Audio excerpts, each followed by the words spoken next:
pairs up with what I was saying about the plasmoid that you showed earlier, the one with the open top that we said was like looked like it was gonna fall apart at any moment, you know. And the reason I said that was because it's like a lot of parts that are in a state of attraction that's structuring it.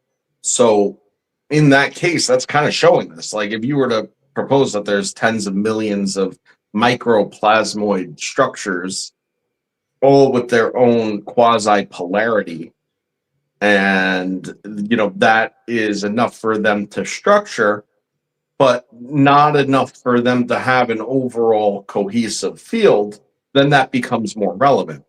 But as you can see, the plasmoid itself is broken up into the layers, okay? But the whole entire thing isn't necessarily.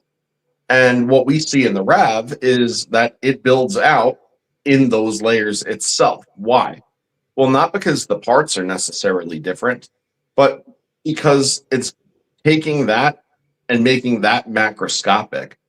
What that implies is that that entire outer field situation that exists in the plasmoid may well be present in the RAV. However, at a larger scale to do with more of the you know the sides of the energy, right? So how that ultimately disperses is significant because it's like I've said from day one. If the RAV acts like Maxwell's demon, it's separating high energy states and low energy states on their respective sides and concentrating them. So it's adding low entropy to the system and then allowing for the exchange to occur in the RAV itself. And that tends to be the point, right? That's exactly why you might not see the same structure here. Let me shout out Darren, 5 Old Man Builds memberships. Thank you, Darren. I really appreciate it, brother. Thank you. Right on, dude. And not to mention, if you were to overlay what you're looking at right now with the Earth's magnetosphere, which we've done with the RAV fields multiple times, and agree that that is pretty much how it exchanges, right? Yeah, I Well, agree. you would see that it breaks out into these same types of geometries where it flares out and comes back in, flares back out on the outside. This is the same type of thing that you see. So I want to show this, and let me zoom this in so everybody gets the point of what I'm talking about here. You see that blue down there? And that blue is basically right in that area is where the sheath zone is. You notice they're zoned out. There's different layers to everything in different colors, right? But why is this important? It's important because that plasmoid only forms on spin. Okay? It has to wrap itself around itself and create a spin in order to come out in that structure. And I'll show you this as we look at it. As you see the top ones here, how they're breaking apart and dissipating, it means that outer layer is no longer in spin. It is now deteriorated and now open it up for collapse. now they do say that the collapse event is the energy generation is on the implosion, which makes sense, and that's proven in science. But if they're collapsing entirely and it's not sustained, well, that means that you need to repeat that exact process over and over and over again in order to get the same thing. But if you put it into a state where it doesn't allow for the collapse entirely and it leaves it in a pulsing state, then at that point you can utilize it for exactly what it is. You could get the energy off of every single time that explosion, the pendulum swings where it's not exploding anymore and it starts contracting, and immediately right there is your energy generation. And then bang, you start getting a pulse out of the entire thing, and that pulse can be captured for use. It's Well, reality of it. It doesn't take anything away from what it's doing. you just described the double RAV. When you can pulse and pull the energy every time it pulses, but then it vacuums to the other side and pulses, but it doesn't destroy the other side when it does it. That's amazingly important when you're dealing in a physics like this, because you absolutely do want the plasmoid, right? You want the plasma, you want the event to happen, but it's got to continue to stay happening while it pulses in and out, so the energy comes out between the two. It Yeah. And why is that important? Thank you, Ulysses. That's big of you, brother. Yeah, I want to shout out Ulysses, man. 10 Old Men's Build membership, man. Everybody should have a membership by now, man. We're doing great. Thank you, Ulysses. Uh, thank you, Darren, man. You guys are so awesome. Yeah. So why is the two important? Well, because every time you have two, you're taking it from a pulse state, okay, to a fluctuation state. So whenever you have something that is growing on one side, contracting on the other, and then contracting on one side, growing on the other, this is a node and an anti-node. And this is the difference between it being a static form of DC, okay, as opposed to a potential sine wave that can be picked up. And, once that turns into a current state, if it continues with this, what is it doing? It's sloshing. Well, that's an AC current at that point, isn't it? If it's in a constant state. So you pick up on that fluctuation and then you get your current out of it. But since you're picking it up through induction, are you taking away from the system? No. No, you're not. Well, there it is right there, Joe. Take a look at that. It's a double RAV. They pulse back and One forth of to the each next, other. one of the next. And you can see the energy. This is a small little thing that we do on this small, but when we increase the size of this thing, the output of that energy, man, is just mind blowing, because I can't look at it live. I have to cover my eyes, put some welding goggles on, something. You can't watch this live. It's hard to see anything. You'll blind yourself. It If is you that look in the bright. direction of it, you capture a glimpse that'll mesmerize you. It's like nothing you've ever seen before, unless if you've seen it in person. Because it's Absolutely. like, yeah, it's like one of those things that no piece of art could ever relay to you. Like a holographic, white, golden, shimmering light situation. It's just very, very undescribable. The light that it puts off, it's like nothing else. Now, I'll say this: this is not the perfect condition double RAV either. No. One of the things, and I said it last week, it's like a goalpost. You want a magnetic field to build in between them, and that to go back and forth. That's going to be massively important when you do this. It makes it more consistent, the back and forth, and it allows you to create and collapse a magnetic field constantly, which allows to pull out the energy. Well, That's the one other of the thing biggest too, things. though, is, and this goes to let this be a hat tip to Ashton Forbes, if you want to take it that way, but it happens to be inherently true, in my opinion. Okay, go It, ahead. the two could form that mutual magnetic field, but like everything else, right? We understand how that has to happen.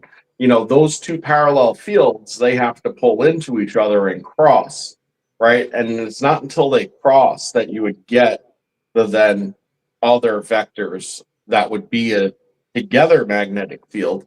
Now, when you add one more component into this, okay, aka one more RAV to the two, all of a sudden you should have that. And when you do, the relationship should change and it should be an orbiting type relationship. Those will cross and create your together magnetic field, or ought to. So it's just kind of food for thought there as to how that works. Like the two will pulse off of each other. Well, the third, would induce the motion that could set it in place. Okay, let's take a look at this then, Joe. Because this might be a little easier to see it this way. This is something we were talking about off air. But I want you to notice the circular structure that goes on inside of this. There's 4 on the outside, there's a circular structure. There's 4 on the inside, there's a circular structure. And there's 1 center structure. You can clearly see the circular line goes around it. Okay. This is more like Ashton's orbs. When you create this on the outside, you get the spinning direction, you get the correct stuff. So it has to be like an electron on the outside that orbits like a satellite in order to get it. This is the inner structure of the RAV. Okay. You need that inner structure to match the outer structure, is what Ashton's talking about. It's open air, it builds in orbs, and they rotate in circular direction. That's what he's talking about. This is the core of a RAV. You need the core of the RAV on the outside in open air. Yeah. I mean, it shows it all. It's like I said when we initially saw it, and when we were looking at it earlier today. It's by definition squaring the circle. So if you want to look at it through that lens, like esoterically, and all the ancient stuff points to squaring the circle, and this is exactly what that does. It's got all of the geometries in it that need to be there, so all the potential is there, and the structure is complete. And this is the kind of like big fuck you to people who you were like, nice spark gap, bro, or oh yeah, that's a lens effect, man. Like handful of people that said that, like like let things like this do the talking, because this is what we predicted would structure out. Okay, this is how we know the science says it's going to structure out. And then you have a visual in a photograph consistently under this configuration that shows that structure. Okay. Need you say more? I want to say this because there's something that scientists knew about energy that we didn't before, because they keep saying they can't see the atom. Let me tell you, I think they did. And I think that it's not as miniature as they always say it has to be. It can be built out bigger in the same exact way to see the exact same thing and then miniaturized. So please just understand that when I say this, because the next thing I'm going to do is draw the lines on it and show you exactly what they were looking at. Yep. And there it is. When they showed you the atom, they weren't lying about how it was built. This is the confusing thing. In the center of that, is it actually little balls inside of it mimicking the same thing that you see on the outside here? Because the rest of it lines up. Electrons orbiting a center nucleus. Is the center nucleus itself broken down in the same exact way as protons and neutrons? That's one of the big things here. This is what the RAV allows us to start to see. This is, by the way, with a phone camera. Okay, just understand that. This is not some high-speed camera, some detailed image. This stuff shows up in your phone camera as you're watching this, right? And when you slow it down, stop it, put it in slow motion, all of it. It completely keeps showing you this. So what were they able to see with their better cameras? You know what I mean? Yeah, well, I mean, that's an interesting point. And it goes to show, like, this is actually there, by the way. And that's the thing. It's like actually there, but it falls outside the spectrum of your ability to see. And the sensor or the camera could pick up on it. And that's where it gets really interesting. If you see, I mean, look at the color of it. I mean, that's deep into the infrared spectrum in the surrounding area. And then polar opposite, into the looks like UV spectrum, which is why it's faded out, ghostly, white and stuff, because it's not vivid as far as colors that we perceive, but it's on that other side. So you have both the sides of the spectrum present in the photograph, and both of the sides of the extremes of the spectrum we can't see with our eyes. So it goes to show as to why we don't pick up on these things, but the camera sensor can. The camera sensor, for what it's worth, actually has the ability to pick up on a much broader spectrum. And it's the filters oftentimes that are put on cameras that limit that spectrum. So we get clean photos as far as how we perceive them, right? Because we want something that replicates, you know, a good representation of what we're seeing in a photograph. But, you know, some of these camera phones and stuff, the lenses are so small and so on, the sensors are so small that the filtering seems to be a little, you know, forgiving Now, into the other. Yeah. I take pictures of my ZV-E10, and it gives me the same image. Yeah. So, by the way, I just want to point this out to people so that you guys understand this. We built this on clay. I should say Sean built this on clay. He also built it on a small cathode. So basically a wire right there that's probably what 1/16 the size of the original wire he uses. So he burns the end of it in order to create the condition for this thing to start. Both pictures have come back with this structure in the center. We thought originally, hey, it's just a cathode effect. There's a tunneling going on. There's caverns going on inside of this thing. That's got to be what it is. But as we start breaking down other footages of things and different things that he did, we realize it's not the caverns. It's actually the structure on the inside. That's exactly what it is, which is why it, like we said from kind of the beginning, it builds in coherence, right, with the conditions in which it's trying to fall into. So it structures out and builds that the same as when you see the virtual buildup of the snowflakes, right, like Sean likes to call them. Yes. Right, you see the snowflakes and they build out in their condition that they want, that they're most able to build out in. When the anode is structuring the cathode is organizing it in that same exact fashion. And that's exactly how it goes. It's not just some obscure, because it's porous, because it has caverns, because it channeled. It's literal set memory conditions as to what it wants in order to reach this exchange. And the weird thing is that like wants to do this exchange, but it also doesn't want to lose all of itself to the other side either. That's the dynamic that you're dealing with. So it creates this structure that allows some, but not all. It becomes a resistor, in a very, very, like, I don't want to say permanent, but, in a fairly permanent state of semiconductive resistance, if that makes sense. It has very specific properties of its own. I'll point out here, I just want you to see this. The structure around this thing is perfectly formed in spherical shapes. Okay. So we'll take a look at the plasmoid again. And I want you guys to see this. And I'll try to zoom in on this one over here. Okay, on these two. That perfect structure we just saw. That's like the A-bomb jellyfish. Yeah. Plasmoid. The structure just isn't there.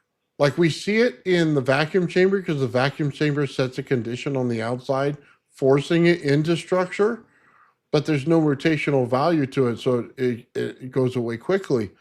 In these open air ones, they start to form it and make the plume. So it's kind of like a nuclear reaction almost. On the one on the right looks like, but it can't close itself. So it can't create the system like the RAV does. So it'll never show you the inside of it.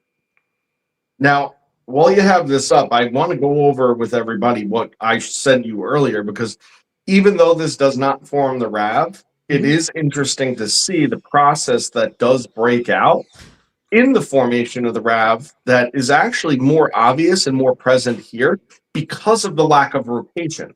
Okay. So if you scroll up and start at the top left real quick, right? All right. So what you're seeing here is that the two-dimensional phase, when the RAV would typically be rotating, okay, and then start pulling up off the surface. So the density level has now built up enough where it's coming up dimensionally. Now, once it comes up dimensionally, that is the creation, the start of the creation, okay, of the magnetic component that's going to bring it together. And what you could see in the next one over, okay, is what I called a parabolic condensation previously in the formation of the RAV, which is when it starts to accumulate, but it's parabolic, so it's kind of concave in and swooping around in a sort of fashion, right? Now, if you scroll down to the next one on the left, okay, now if you go in there, what you're going to see is what I call the parabolic sweep. Okay, so what you notice here is that now that it's parabolically sweeping, you see that little wave that's curling over, right? Now it has come into a vortex, a form of magnetism, okay, which in this case may very well just be minimally rotational and tubular, but nonetheless, it's still a vortex of magnetism, and you get that parabolic sweeping. That's the one layer wrapping around the other, okay? And if you notice in that, you have a satellite starting to form as well, because that's what is going to keep the offset balance of the initial formation is that. Then when you go to the next one, what you see is that it pinched, right? So you see that it came into a column, but that column pinched, and as soon as it pinched off, you went from a vortex, like an actual tornado, into a sphere. And that's exactly what we proposed that the RAV was doing in its initial formation of doing it. But here you see it, it's clear as day. And that parabolic sweeping is super interesting because it's directly related to shear. And we know what shearing, and Z pinching, does in terms of plasma physics. I mean, that's the grail. That's the stuff you want. Well, that's what we have. That's what we've had all along. So very cool to see. I wanted to show this real quick, and we'll just take a look at this one where I say it. If you want to get the energy from atoms, okay, but you don't want the nuclear effect, what are they talking about? They're talking about creating the RAV in that situation. You want the plasma. You do not want the explosion effect that they were getting out of the nuclear explosion. So as you look at this, you can see exactly what they're looking for in this. They say we want the energy, we do not want the explosive factor. Well, in the RAV, you get the energy. What we haven't done and what plasma physicists haven't done is created the two. As soon as you create the two that bounce off of each other, now you understand why your sun is entangled to something else. Okay? Yep. Why everything is all entangled to the source. It starts to make sense now. One pulses and puts out energy and the other one doesn't. A sun is an explosion over time. They're getting their nuclear moment in that sun. It fuses things because as it builds out, it's going to fuse. That's nature. That's how transmutation works. It's not going to go back to a very small state and condensed state until it's done exploding. It's in a heavy time dilation field. So just understand this. When they start talking about the U.S. has things that most other countries don't, it's because they understood this experiment completely. That time dilation field and how slow it makes it go because you're spinning in rotation with frequency is so very important to all of this. It is the key to Ashton's orbs. It is the key to plasma physics and fusion. It is the key to all of it. And without that, you really do not have the right answer. That's why it gets very tenuous and you look at everything and you go, am I creating donuts or spheres? And you realize when you're creating the sphere, it will compress into a donut if the right condition and vacuum on the other side is met. 99% of the time, you'll never get it. You'll have to force it. Now, it plays a role a little bit because if you go and look back to classic old man builds, hashing all this stuff out, focusing on all sorts of different stuff between free energy and anti-gravity and this, that, the next. The one thing that we could always agree on is that there's no way to just have one. You see, all the things that everybody was looking for, the answer was always the same, and it could be achieved different ways, and it could be set up to optimize a certain function. But the fact is that when you have something like the RAV that forms, you actually have everything that needs to be present for any one of those things to occur. And the common denominator of it all is time dilation. And the implication of the time dilation, knowing that that's directly related to gravity, but understanding that that means that it's been a multi-dimensional equation all along. So the failure of science, largely the trickery that we've seen, is this bifurcation of general relativity and quantum mechanics. See, because they treat quantum mechanics under a different set of laws, and they don't correlate those laws in how they come here because they're not here. So once you take all that math that you have for quantum mechanics, and then you realize that it is, again, a dimensional equation, all of a sudden you will bridge that gap. I could almost guarantee that would be the case, just by putting more spatial dimension. They can't see the forest through the trees because they drew geometry wrong. Right, exactly. They have no idea what they're looking at when you get that problem wrong. When you start creating T1 and T2, Y1, Y2, and forget the fact that if you do that on your 3D printer, it's a straight line. When you have to write it out, it's thousands of lines of code to make the arc. To even get it to go in an angle, you have to put a Z factor in there. The fact that there's no, Y1, Y2, Z or Z3 or Y3 or the third dimension in there at all, you fail. That's the problem. Right, and that's let alone going into upper dimensions beyond that.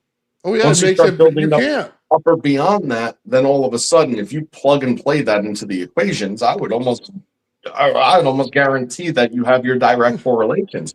Well, the problem is you get a 1,000 world theory as soon as you don't make dimensions correct.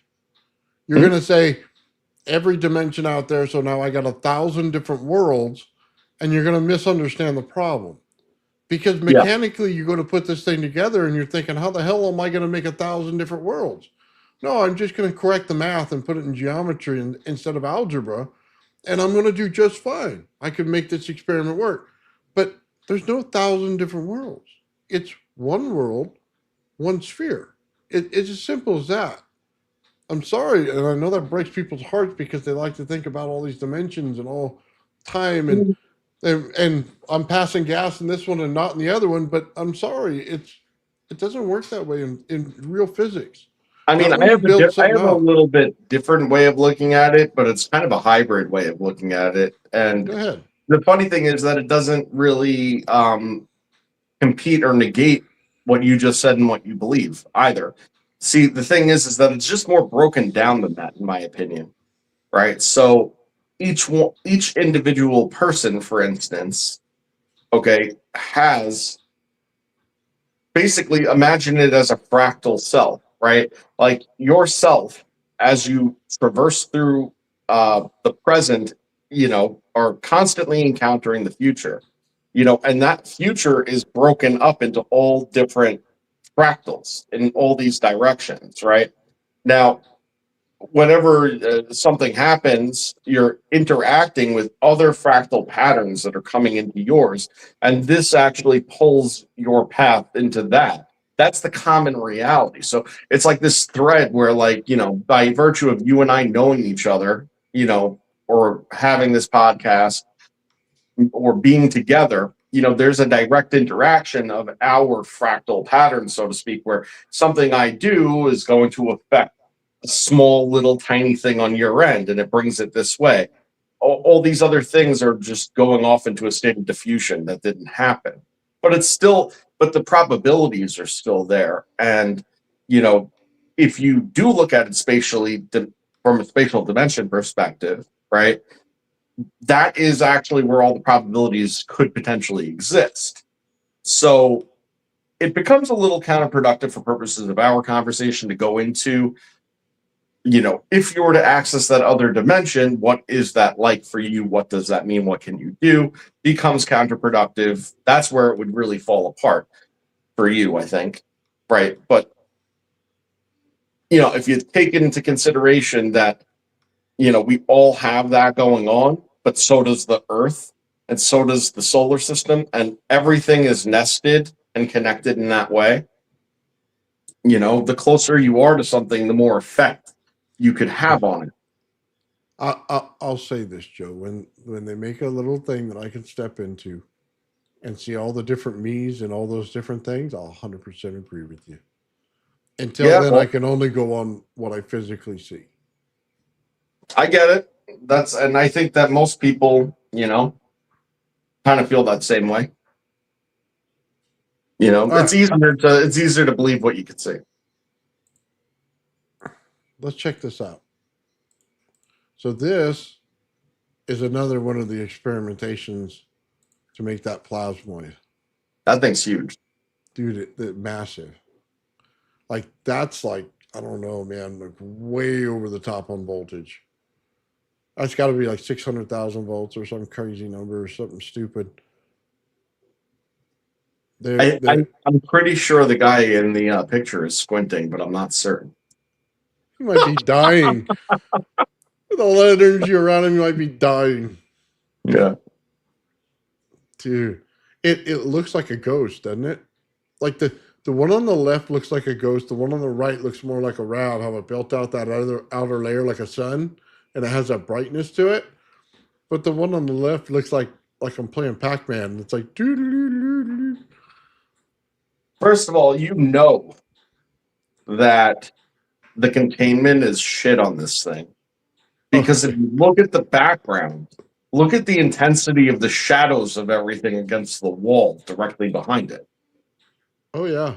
Like it's putting out so much that the containment just simply isn't there. Now, if this thing how long does it last for? Do we know? I don't know. I think it's in seconds. I mean, when that thing collapses, it probably puts out, even if it's collapsed by virtue of powering off, I bet you it puts out a pulse of all sorts of bad.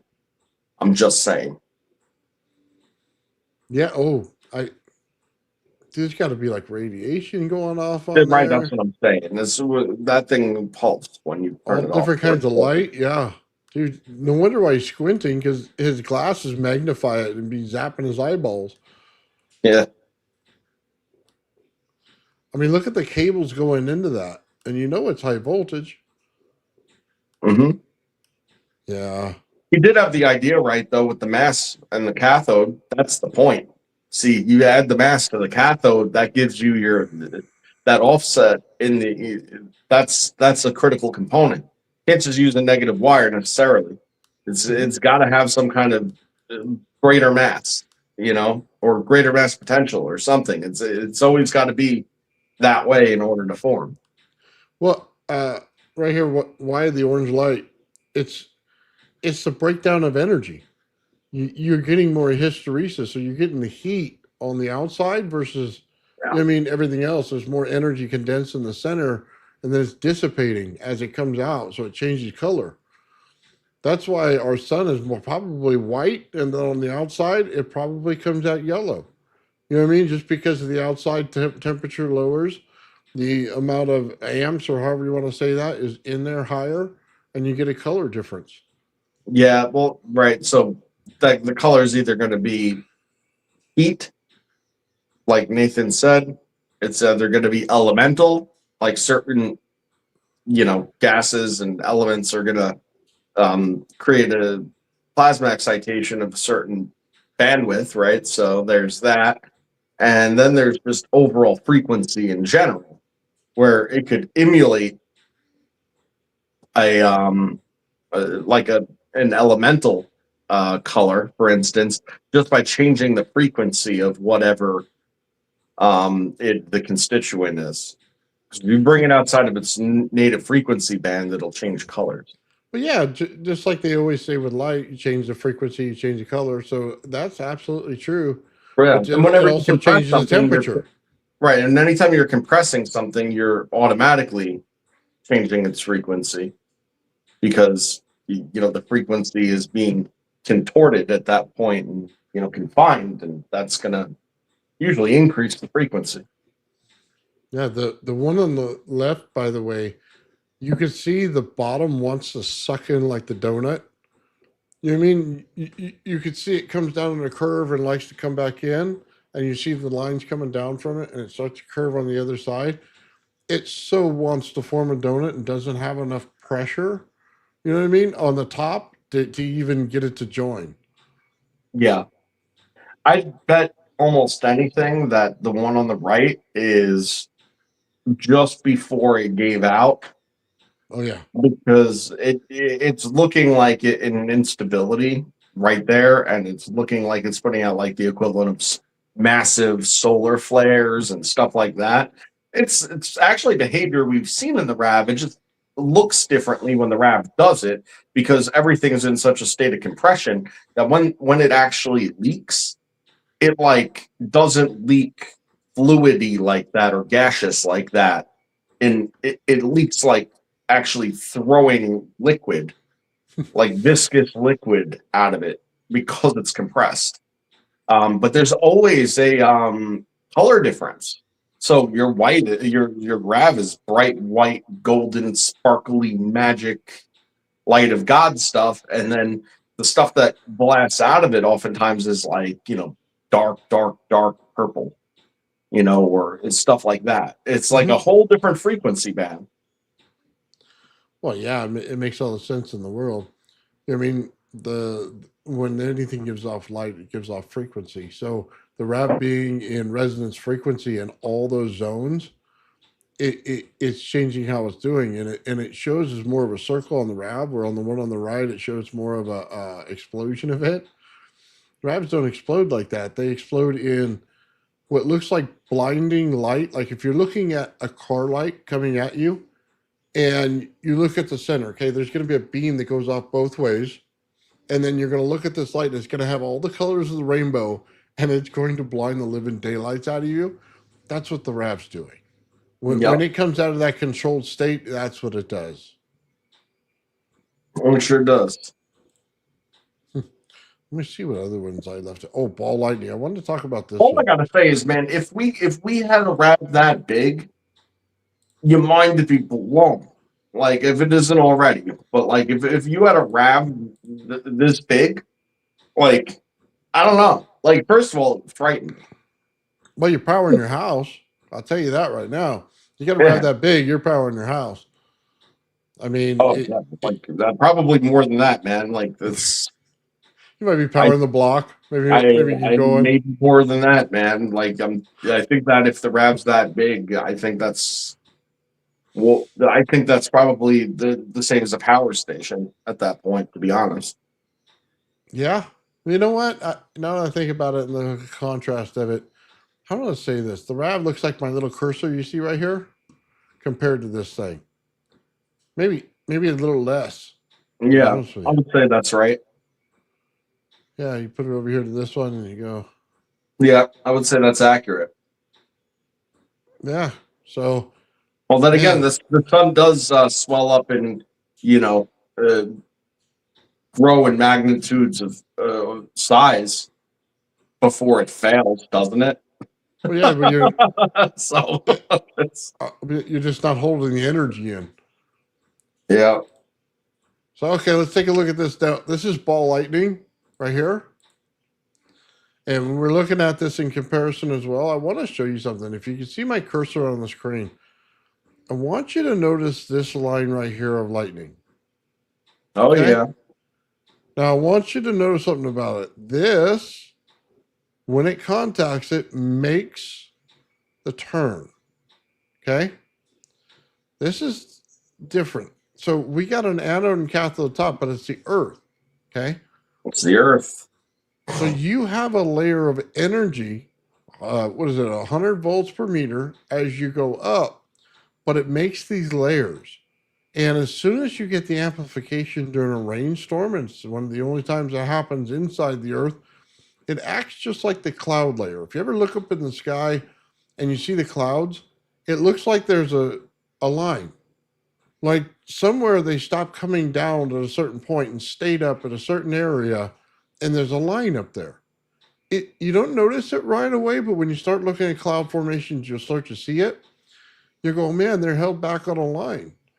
This is that line now in electricity as you see it. But what happens is you have electrical coming in, it hits it, and now it creates a spin. When it creates a spin, now it can form the ball that is ball lightning. It can now start a structure because the voltage is off the charts, just way off. The amount of energy in it can't dissipate like the plasmoid does. It can't get away. It has to stay in it and it'll stay contained in it. That's one of the differences here. This got the curvature, it got the spin, it got to be able to rotate into the correct structure, but the voltage is so off the chart that it means it can't dissipate right away. So as soon as the condition of the environment goes away and this line is no longer visible at all, it means that this thing is free to move about anywhere it wants to now. It hasn't dissipated yet, so now it goes wherever. That's one of the differences. That plays a role. So if you're gonna form something that's Rav-like, okay, and you're gonna form it without the dependence of an anode cathode, at least for a brief time, well, it would make a whole shit ton of sense for you to have your intermedium be something like a cloud, because you have the moisture that holds all the potential to actually put it into a charged state, for it to fall into a structure, to then get hit and spun, and then the exchange occurs. And as long as it maintains that spin state once it was structured, now the lightning flash is over and it remains because it hypercharged and put into structure and motion material, being the cloud. And not for anything, that goes to show, like, I hate to keep on bringing them up, but it just seems to be relevant.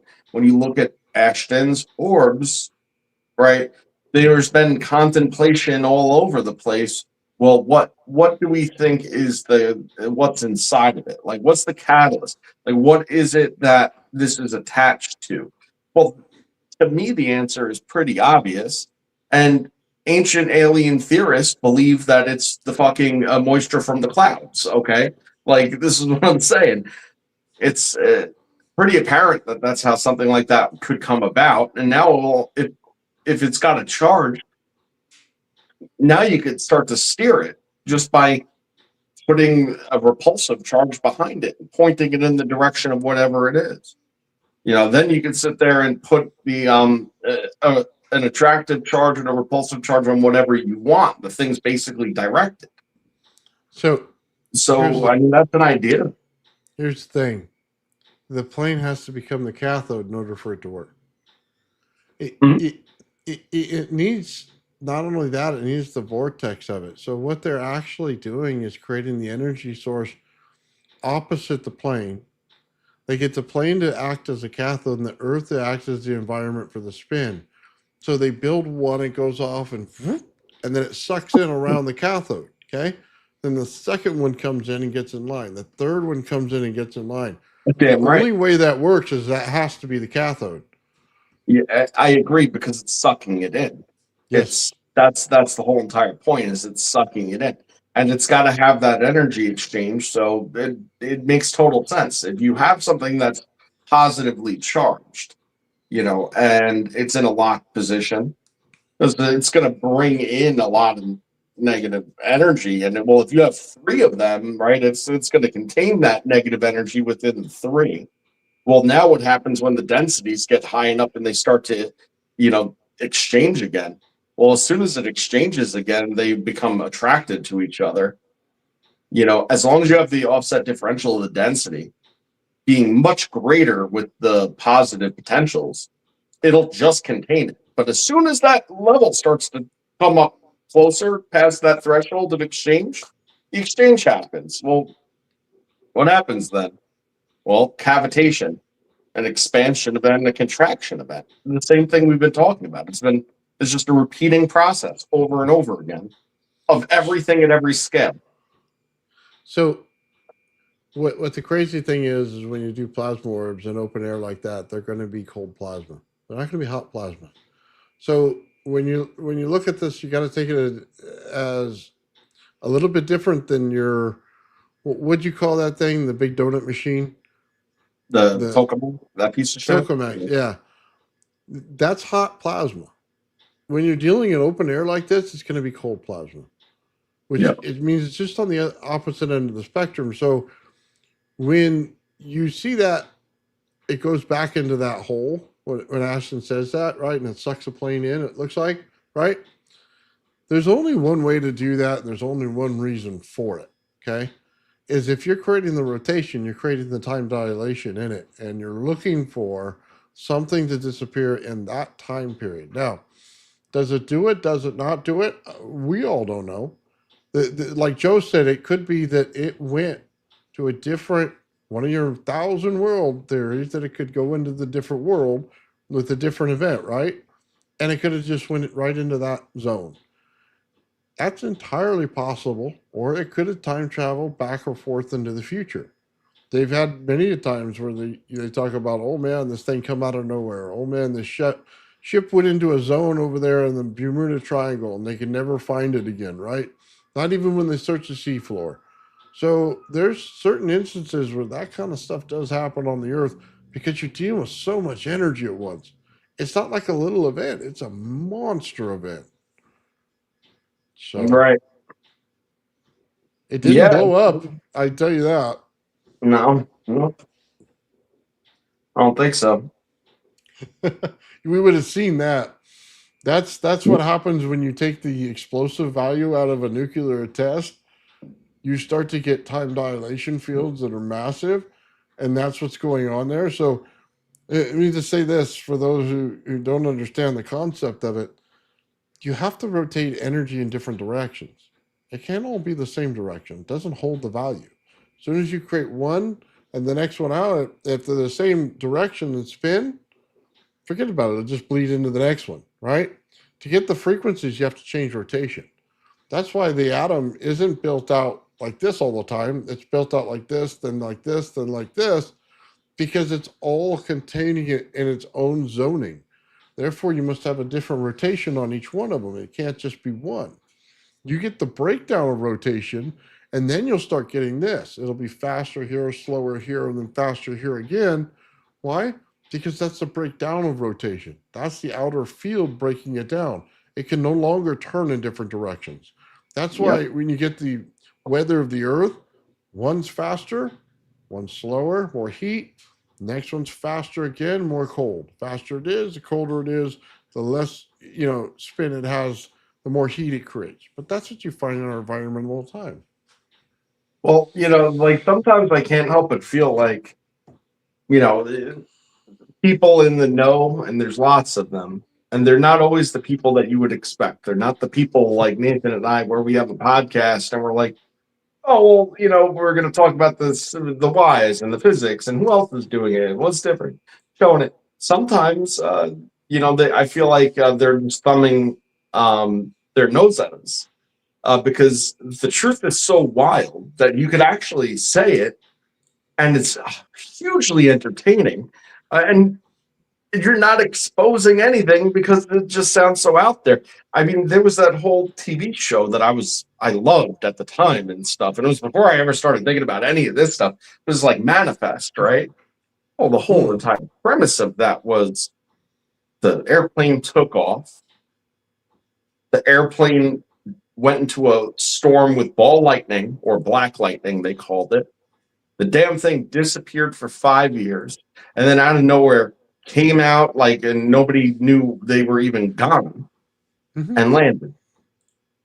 And everybody in the world was like, "Wait a second, we thought you were dead. We thought you crashed. We've been looking for you for years. We've all moved on with our lives, or whatever. Or we've been grieving for the last 5 years, or whatever it is." And then you come to find out that, through this whole experience, everybody that was involved in it, now they have a greater connection to the whole. There was more to it than just that. There was stuff that had to be remedied and resolved because the timeline was screwed up. Why? Because time dilation. And if they didn't fix the timeline, if they didn't get everything in order the way that it had to be, well, then they were just all going to go back to where they came. They were just going to die again. So, yeah, again, I feel like you get the thumb to the nose every so often. Hollywood will come out with the stuff, or you'll listen to a song and be like, "Oh man, these guys are onto it. They know the deal." It's out there. There's people. They just all look at it different ways. Oh, absolutely. I'm 100% there with you, Joe. Yeah. Kind of a trip, man. They got to make the show good, so they got to make the reason to go back and stuff like that. But that's kind of a cool reason. You know what I mean? It makes all the sense in the world. I just kind of find it funny, man. I mean, it's like, here's everybody, saying special effects and this and that, instead of saying, "Hey, is there actual physics behind it?" You know what I mean? Is there an actual way that it could work? I know a lot of people like to come out and naysay things right away. I don't really believe in that. I always like to say, is it physically possible? And then when we look at everything and all the different physics to it, then we can distinguish it. Because even on the outside of physics, there's things that happen that most people in physics will tell you are impossible. I've seen it millions of times, especially when we do the RAV or we do frequency things. They seem to be lost on resonance altogether. There's no, I mean, that should be the simplest one. And I've seen a lot of people fail immediately when they telling me about one speaker and frequency and saying they're in resonance, and they're just not. You know what I mean? Or can I create resonance in it by using one frequency generator? Well, what is resonance? It's the oscillation between the two. So what do you think? I mean, can you do it with one speaker then? No. Still the same. You know what I mean? Do I have to have two? Yes. Why? Well, just go back and look at, you remember those old things? What was it? I think it's Hindu culture. And they look at the Vimana and you see the four pipes. And you say, well, why is there four pipes? Well, if you realize that each pipe puts off a resonance frequency, and you realize that you need two of them to put it in resonance, right? So each one gives you a frequency, two of them puts in resonance. There's four in there because you need a beat frequency of slightly off, yeah. Then it starts to make sense. You start to go, hey, now I understand that. Now I'm getting to the point where my mind is getting in the actual understanding of what's going on. Guys, what we're trying to say here in all of this is everything that they told you, frequency, resonance, harmonics, all of it's in physics. Physics doesn't say that it's there. Every single part of it is there. That's what makes it run. They haven't combined the two. They think it's esoteric. They just don't, they're not getting it. They don't understand. See, the fact is that it really does boil down this simplistically, although it just doesn't play out that way when you necessarily go to engineer it, right? But it does play out that way in engineering. Well, I'm just talking about when it comes to like the energy that you use and what you put in and that sort of thing. The point is the resonance and the beat frequency aspect of it all goes back to the wave aspect of it. There's not a single type of energy that isn't subject to resonance and beat frequency. That's every single type of any sort of energy is all subject to that. But why? Well, that's because that's what it is anyway. Is it's all waves.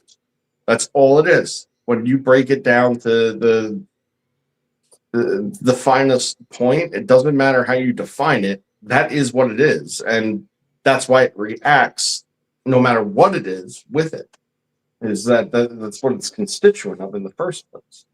I want to thank Lightspeed real quick for 5 Yeah, right on, man. membership. We have a ton of new members today. Everybody is now a member, just about. It looks like. Right But, on, Lightspeed. Thank you. Yeah, I think Astrolab said before, like like binaural beats and stuff. Yeah, it's exactly the same in how it works, and something that we've discussed at nauseum. Hemispherical synchronization, binaural beats, just being able to even put your brain in the state of resonance on one side, resonance on the other, and then the combine of the two. And the way that the brain works is the combine of the two is, the overall state, but then you have two separately functioning things that are doing two different things in their own resonances, allowing for a great expansion, massive, neural pathway training and stuff, that to the point where, like, without even being able to, like, meditate per se, you could train your brain into meditative states at will if you listen to it enough. That's how it goes. Well, the beat frequency is a burst of energy. Yeah. It's acting like the double rev. It's throwing out, as these two things are in oscillation together with each other. The Tesla coil, when you do it, it's number 1 and number 2 over here, and number 1 and number 2 over here. Okay, that means that I got 4, and they're in resonance, right? So they're paired off. Now you get a beat frequency, which is when the energy comes together and explodes. Now, in physics, they say this is where it cancels out. The energy just cancels out; it goes away. Well, energy can't be created or destroyed, which means they come together and they boom burst out into energy. That's the beat frequency. It ends up on It's a not scalar vector with an offset. So there you go. when It's you're talking about frequency, you're going to have a certain hertz of offset that remains, which is then hugely amplified, and then you're going to have a diffuse scalar burst that occurs too, which will then actually probably collapse. And if you're talking about hemispherical synchronization, like within your head, like that scalar will probably make it into your hemispheres, and then actually collapse and amplify then each resonant state that it's in, and then further elevating the process of beat frequency. You see, it's like synergistic. Yeah, well, in saying that, Joe, you can't reach the frequency necessary without the beat frequency in order to get it in oscillation with your body. You realize that because your body's in hertz. You're in, what is it? Not megahertz, but kilohertz in the frequency of your coils. But the beat frequency itself is in hertz. And it's a beat. It's a binaural beat, but that's what your body's in. So MDR, what do they call that? MHD machine. That's the whole reason for it. I mean, when you really look at it and you ask, why are those Tesla coils there? Why are we doing this? What's going on? It's the beat frequency. It's the only thing in hertz that matches anything in your body that can create something like that. That's the only way that they're aligning it. So what do you do when you meditate? You align, your lungs and your heart together in the rhythm? You know what I mean? There's a lot of stuff going on there, but pretty much total coherence would be nice, like if you can achieve that. But, even just having it induced in your head is enough to oftentimes coax the rest into place. Well, let me say it this way. If you set out a high enough beat, doesn't the rest of the beats themselves, even in music, start to align themselves and sound right? So it's like one singer in an opera, right? Not an opera. What do they call it? Chorus. When you get the one singer in the chorus doesn't sound right, two singers sounds better, a whole bunch of them together, now it sounds the same, right? So to get all of them to unify, you have to have one that's overall between them all, right? Hmm. But that's what creating it, artificially does. It's rhythming them all together. Usually you do it in your brain and it drops down to the rest of them and puts your chakras in the right spot, right? But this is doing it a different way. I don't know if Yeah, that makes sense to a lot of people, but I agree. that's a mechanical way of looking at a more of a spiritual thing. I don't know if you want to say it that way. Probably spiritual is the wrong word.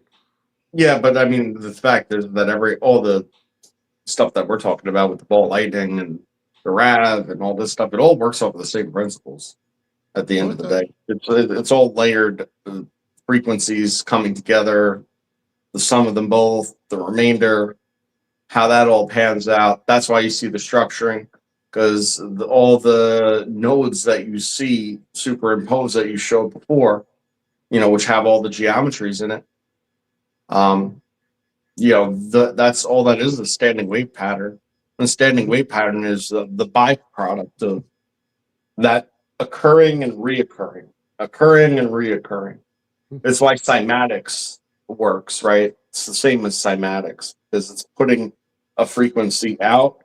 Then there's a geometry that it interacts with, whatever the threshold of the dampering is, round or square or whatever. Well, that geometry makes a difference, because that is deterministic of then what frequency you're going to get back.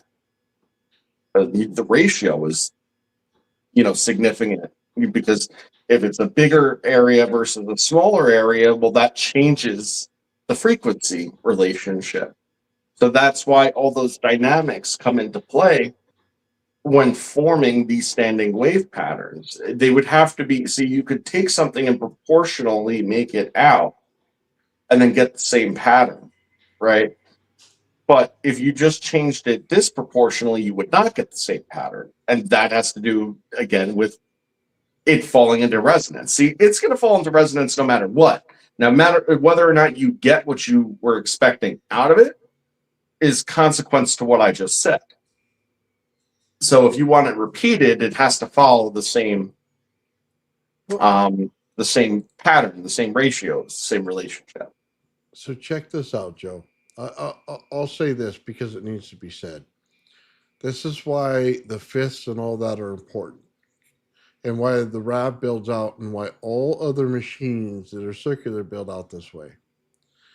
It's not that the choir is singing the same exact note in the same way. Okay, they're doing it in resonance in different zones. So you get the center that it builds out, it builds out, it builds out. Each one of it's its own zone: first, second, third, fourth, and fifth harmonic. Okay, every single one of them could be different. You could have a tenor on one side and a bass on the other, but they're all harmonious together because they're building out each part of that zone. But then you look at all the energy in the RAV itself, it's telling you that resonance frequencies building out in zones is where it's at. Harmonics does it in the same way. We're all Mhm. talking about the same thing. Your heart and your lungs aren't going to beat at the same frequency. What's going to happen is they're going to be zoned.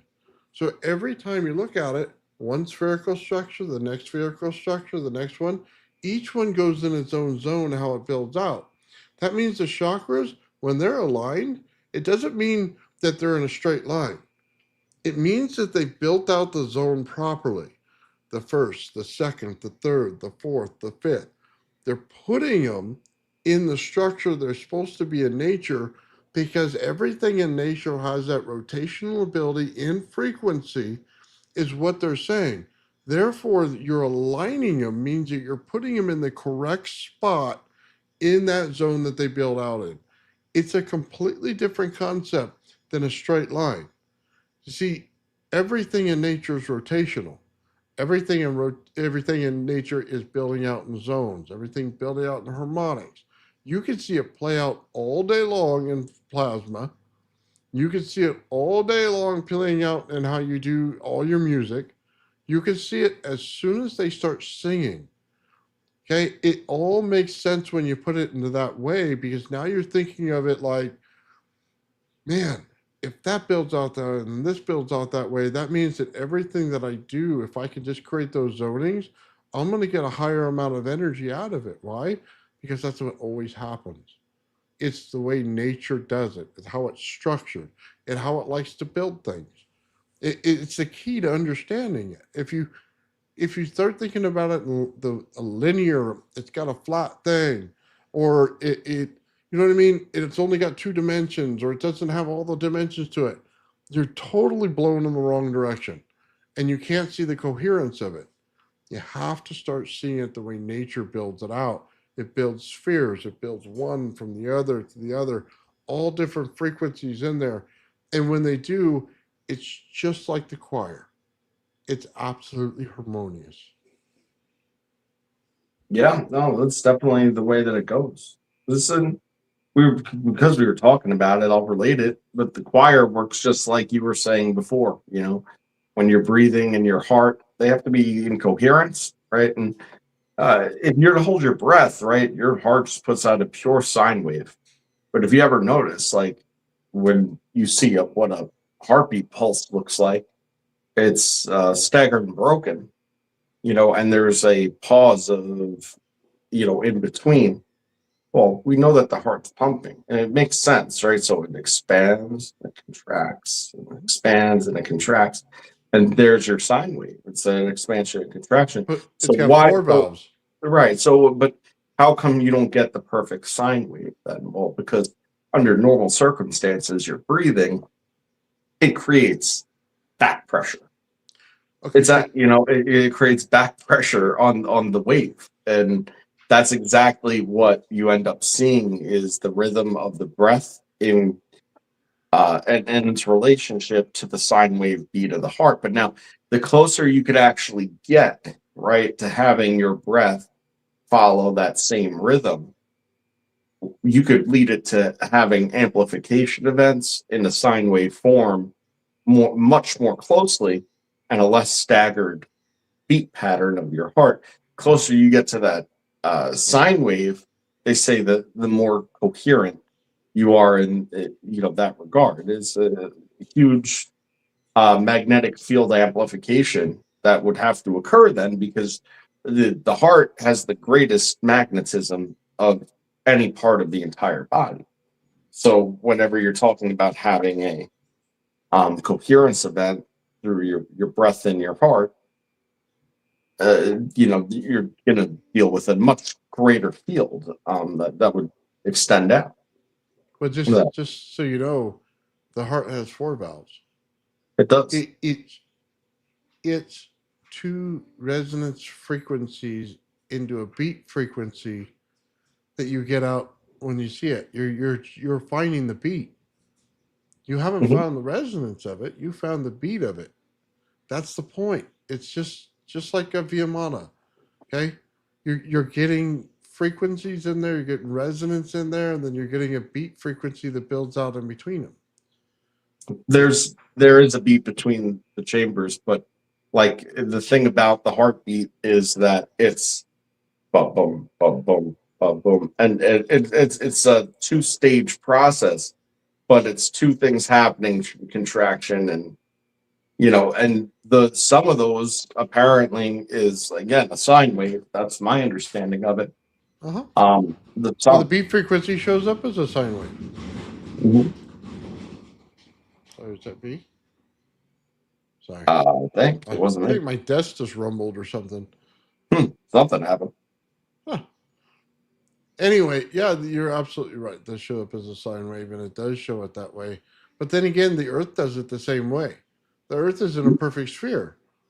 If you took that thing that we said to the atom, what it looks like with the lines, it's one thing contracting while one of the other ones in one of the opposite fields expands. But it's all of them. So it's this one, this one, this one, this one, you know what I mean? As the whole thing. But that's exactly what the Earth is doing.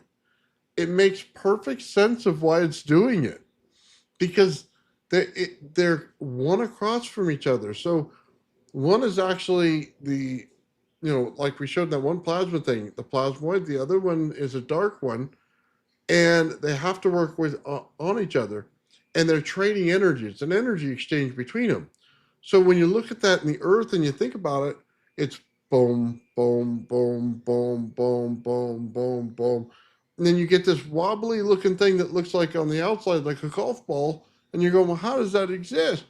Well, because there's a plasma structure in the center of this planet that you're not understanding that's doing that to the entire planet.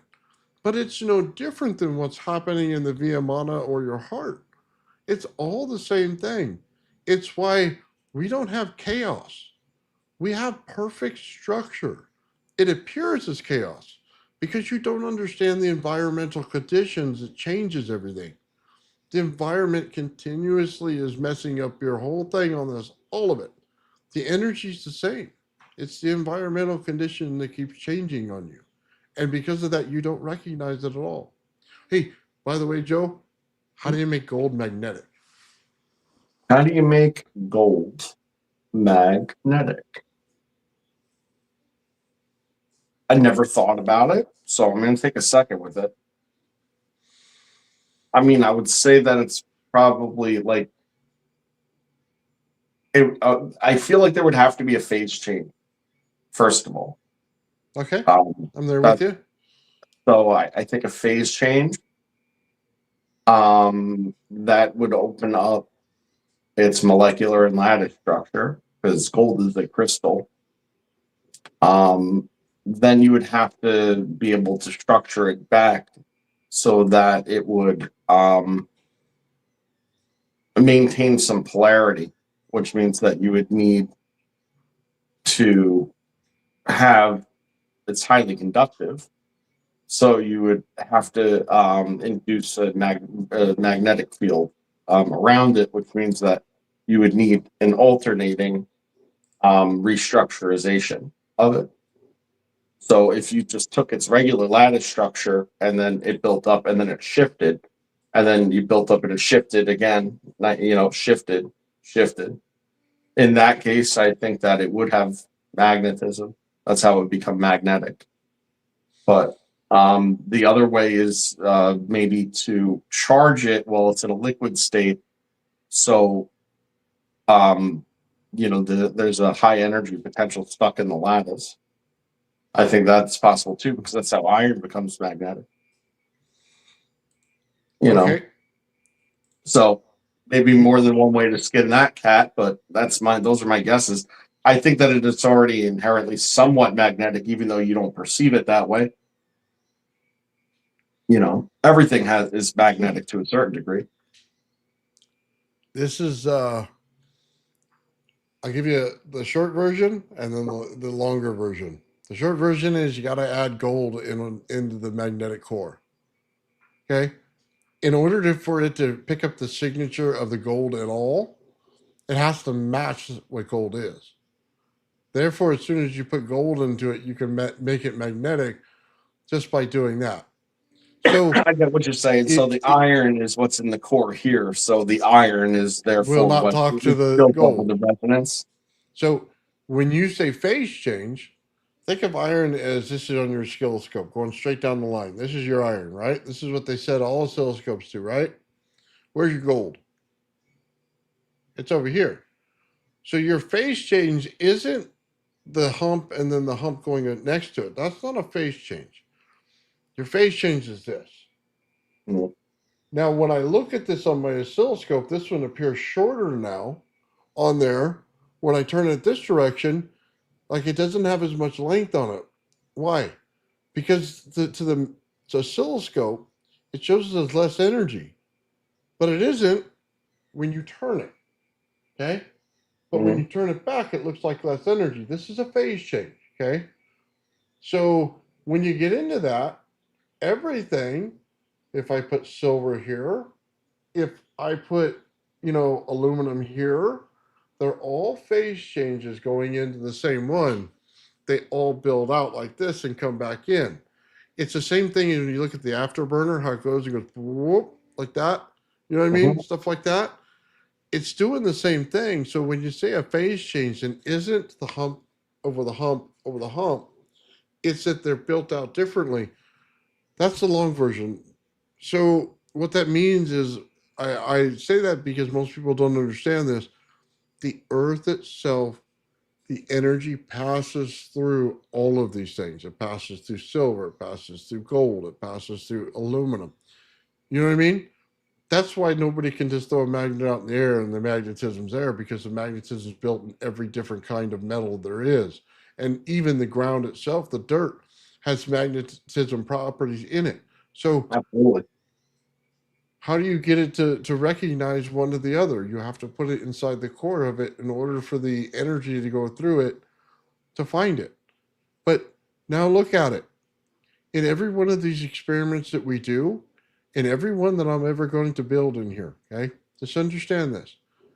The reason it's failing for most of us is that we're only putting iron in the core. We're not multiplying the energy in any way. We're not asking for that phase change. I'm not asking for it to go here, here, here, here. Once I do, what happens? My total amount of energy increases. Why do I know that? Because every time that I take and do this setup, and you put a motor, or excuse me, a generator here, and you use the same driver, the same energy going in, right? You use the same capacitor. The only difference in the whole experiment is I change the core. What happens on my oscilloscope? It looks like there's less energy on my oscilloscope, but my capacitor feels better. Why is it feeling better when it looks like I have less energy? My oscilloscope's not set up to see the correct angle. It sees this angle. It doesn't see Mhm. this angle. It shows it as a lesser energy, right? Because it's Right. not looking at it at the right angle. My Mhm. We've capacitors, discussed this. We've actually discussed this yeah, before, but it's similarly different context. But yeah, yeah. it's relative to the angle of observation.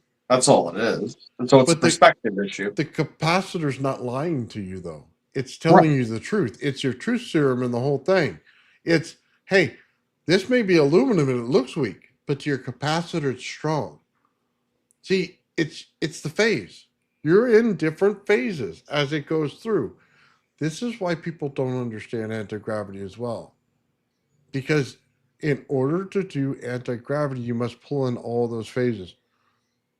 The only thing that you can do, and this is why it goes back to the conversation we are just having, resonance. How does it build out? What is it? It's the controlling factor of energy. When you put things in resonance, you control the coupling of the energy. You it's the only thing that grabs something at the same frequency when you have it oscillating here and grabs it at the frequency over here and now starts to make energy come out of it, right? It's the only thing that does that. So what are you saying you're doing? You're actually taking that energy and now using it. That environmental energy is now being used and you are controlling it over here. This is the control factor. You can't make as much energy as the Earth. That's a fact. In a locality, you can use all of the energy in that locality by making sure the resonance attaches here to this here. It's how coupling works. It's high coupling versus trying to push out all the energy you can. Completely different concepts and how you build them, but it's why it works. It's why the monks can get the rock to go up onto the hill. Okay? It's why every time in biblical times they talk about horns, they talk about frequency, they talk about the different horn that shoots it across, they talk about sound. All once you understand the coherence of all of it, now you understand they didn't need to go against the earth. They didn't need to create the energy of the earth. They Yep. needed to create the operation to control it. That's all they needed to do. Completely different understanding. But think about this. If you're in the ice age and all you're doing is living underground because that's where the warmth is, you're going to learn geology. Okay? You're going to learn all about rocks. You're going to learn all about chemistry. So when you come to the surface and you start creating pyramids, why? Because you understood what it was. You learned energy in a completely different fashion. You learned coupling. You didn't learn brute force. You had no brute force. You had to use coupling as your energy. Therefore, you learn physics in a completely different manner. And it shows all over history. That's why we don't understand it today, because they learned it different. Well, I mean, that plays directly into the significance of cavitation and eddy currents, which exactly tends to be the point. You see, if think about any force, right? We know we're subject to gravity, so the force is for everything. It's down toward the center of the earth. Because at that point, it's sort of the relationship, but the sum of the whole, right? So you have like the sum of the whole versus this whatever it is. Now, in between it is that difference between how it goes. And like anything that's a difference, right? The weight is applied. But now, like what happens in a circumstance where you create a void and it's pushing out the environment, right? As you push out the environment starts moving around what it is. So all of a sudden, now it's not subject to that sum of all forces. It's superconductive in its nature. As of where you are relative in your magnetic field, and the Earth, if you're underground, like Nathan was saying, it's a whole entire different set of parameters. The relationship of the energy is different because we know that the Earth has its own energy and energy potential and magnetism, and we know that the atmosphere and stratosphere and beyond the magnetosphere, is the external reaches of that. By placing yourself in a different relationship of the energy densities, how it acts is all different. So, on the surface, it's sort of like that border between you have all this high energy potential more above you, but it's in a more diffuse state. Whereas when you're down there, maybe it's less energy potential as a whole, but it's in a much more concentrated state. See, it's this inverse dynamic that exists between the potential and the density, okay, that leads to this whole exchange connection asymmetrically. And once you go off the surface, you've just changed that ratio entirely. Now you're in a much higher earth energy situation where not only are you surrounded by much more potential, but also the density is higher. So now you don't have that same relationship like Nathan was saying. And you're also putting yourself in a different rung of the magnetic field of the earth. And therefore the relationship of magnetism changes and gravity. Everything changes about it. So when you then come to the surface and you say, hey, well, here I am now. Wow, look at that sky. It's going to give me cancer. you kind of get the dynamic changes. It's probably less advantageous up here to be able to move energy because of what the exchange rate looks like. Mm-hmm. You have it flowing freely all around you when you're in the earth because the earth is the one conducting it through itself. Yeah. Well, you know what? Think about it this way. Next time you see the horns, right? And you look at the Ark of the Covenant and you hear the walls of Jericho. I just want you to think about this. I want you to do this. Draw a circle, okay? And draw 5 more around it, okay? And think of each frequency of each horn that puts off. And then align them, okay? Now understand this. Every time you build another layer on the outside, every time you do that line, you're holding in the one before it. Every time you get to the next line, you're holding in the one before it. Every time you get to the next line, you're holding the one before it. Before you know it, you have super high coupling. It now cannot leak like everything else does. A leaky capacitor starts to slow down. So how much energy does it take to fill it?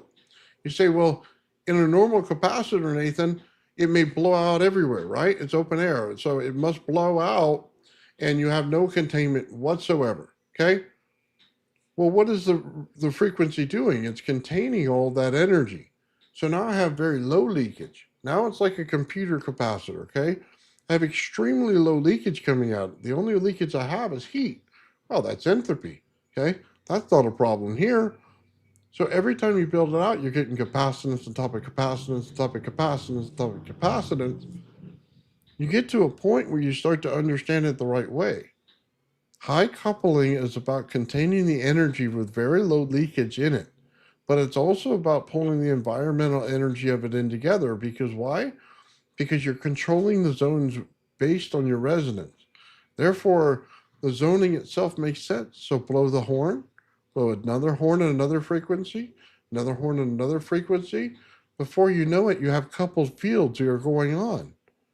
This is the understanding that you need to start to come to when it comes to anti-gravity, when it starts to come to energy. Then it starts to make sense. We could take out all of the physics that you've written down already and replace it with all of the stuff that we just talked about with resonance. We could do it with harmonics, okay? All of this stuff, and it would work perfectly. As a matter of fact, it would have less problems than what we're having now. We don't need to quantize it. We don't need to astronomical it, okay?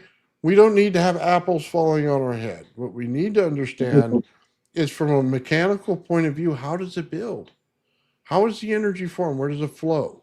Once you understand that, it starts to come together. You start to go, oh, all this stuff that doesn't really make sense until something flows and stays together.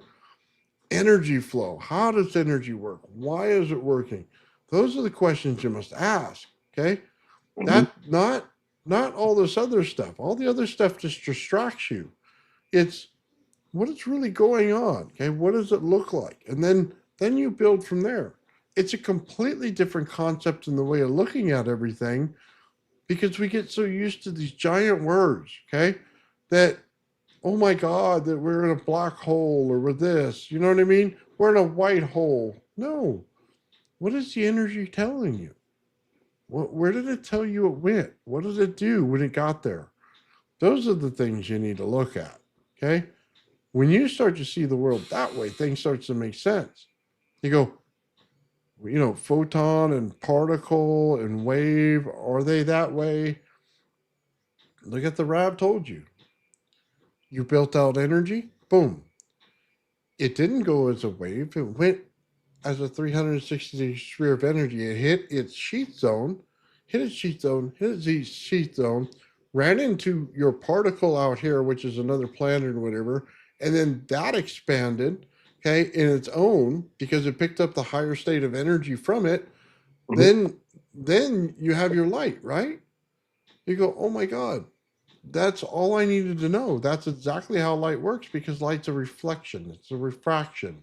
I don't know the best word. We probably don't own one in the English language to say it correctly. It's the same thing as when you put a mirror in between something, okay? You start to understand it in a different way. Well, it That's all becomes it's doing. sort of like a one-way mirror in a way, where it both goes through and reflects at the same time. Kind of does both, but it does Yes. so in proportion to whatever it is. It's so it maintains a trajectory, but also does other things too. And part of a reflection often is a refraction Yes. or a diffraction.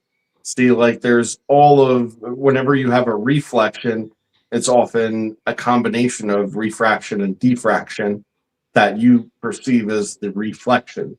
So it's kind of all of them at once, and in some type of coherent proportion, given the application. That's how I see it. But it's also why the dexahedron makes sense. If you put the sphere of light in the center and you put mirrors all around it in the dexahedron, then you start to understand something a little differently. All those balls that we saw on the outside, okay, all now make sense. Now take that same structure and put it right there in the center of the RAV, okay? That's what they were trying to tell you the entire time. It's all there. It's all been there the whole time. What is the energy? It's a, how do I want to say this?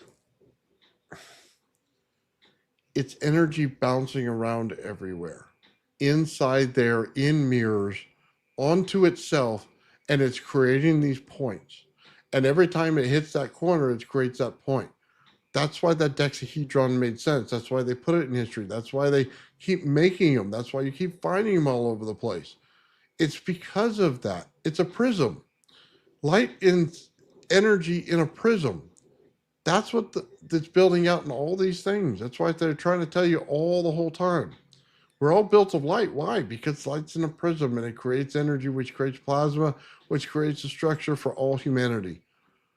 See, like one weird way of trying to understand that, and it's super weird once you try to think about it, is if you imagine yourself inside of a like mirror sphere, where like you're literally just inside of a mirrored sphere, and if it could somehow be lit, but so you could see around it without it having a single point of light, so to speak, right? So that's your thought experiment, right? Like, what is it like to actually move about and observe in this situation? Because what you'd end up noticing is that every angle of you is somehow projected onto this outer surface, and if you move, everything moves relative, right? But all of a sudden, the proportions become extraordinarily distorted. And everything is repeating, and it's repeating all around you, but it's also constantly shifting as long as you move. And the very interesting thing is, what you would observe is based on perspective. So if you're the person standing there, you're going to see one thing. But if that person had a camera attached to their shoulder facing this way and a camera attached to their shoulder facing the other way, whatever, all these things are going to see completely different things, even though they're within a relatively small area looking at the same environment. It's a very interesting thing. That's how these exchanges and these motions are. It's just extraordinarily hard to wrap your head around such a complex and grotesque, example. But I'd actually kill to be in the position just to experience it, to be inside of a mirrored sphere where you could see some, there's some semblance of light. It'd be interesting, but that's the way I think about it. It just tends to break my head.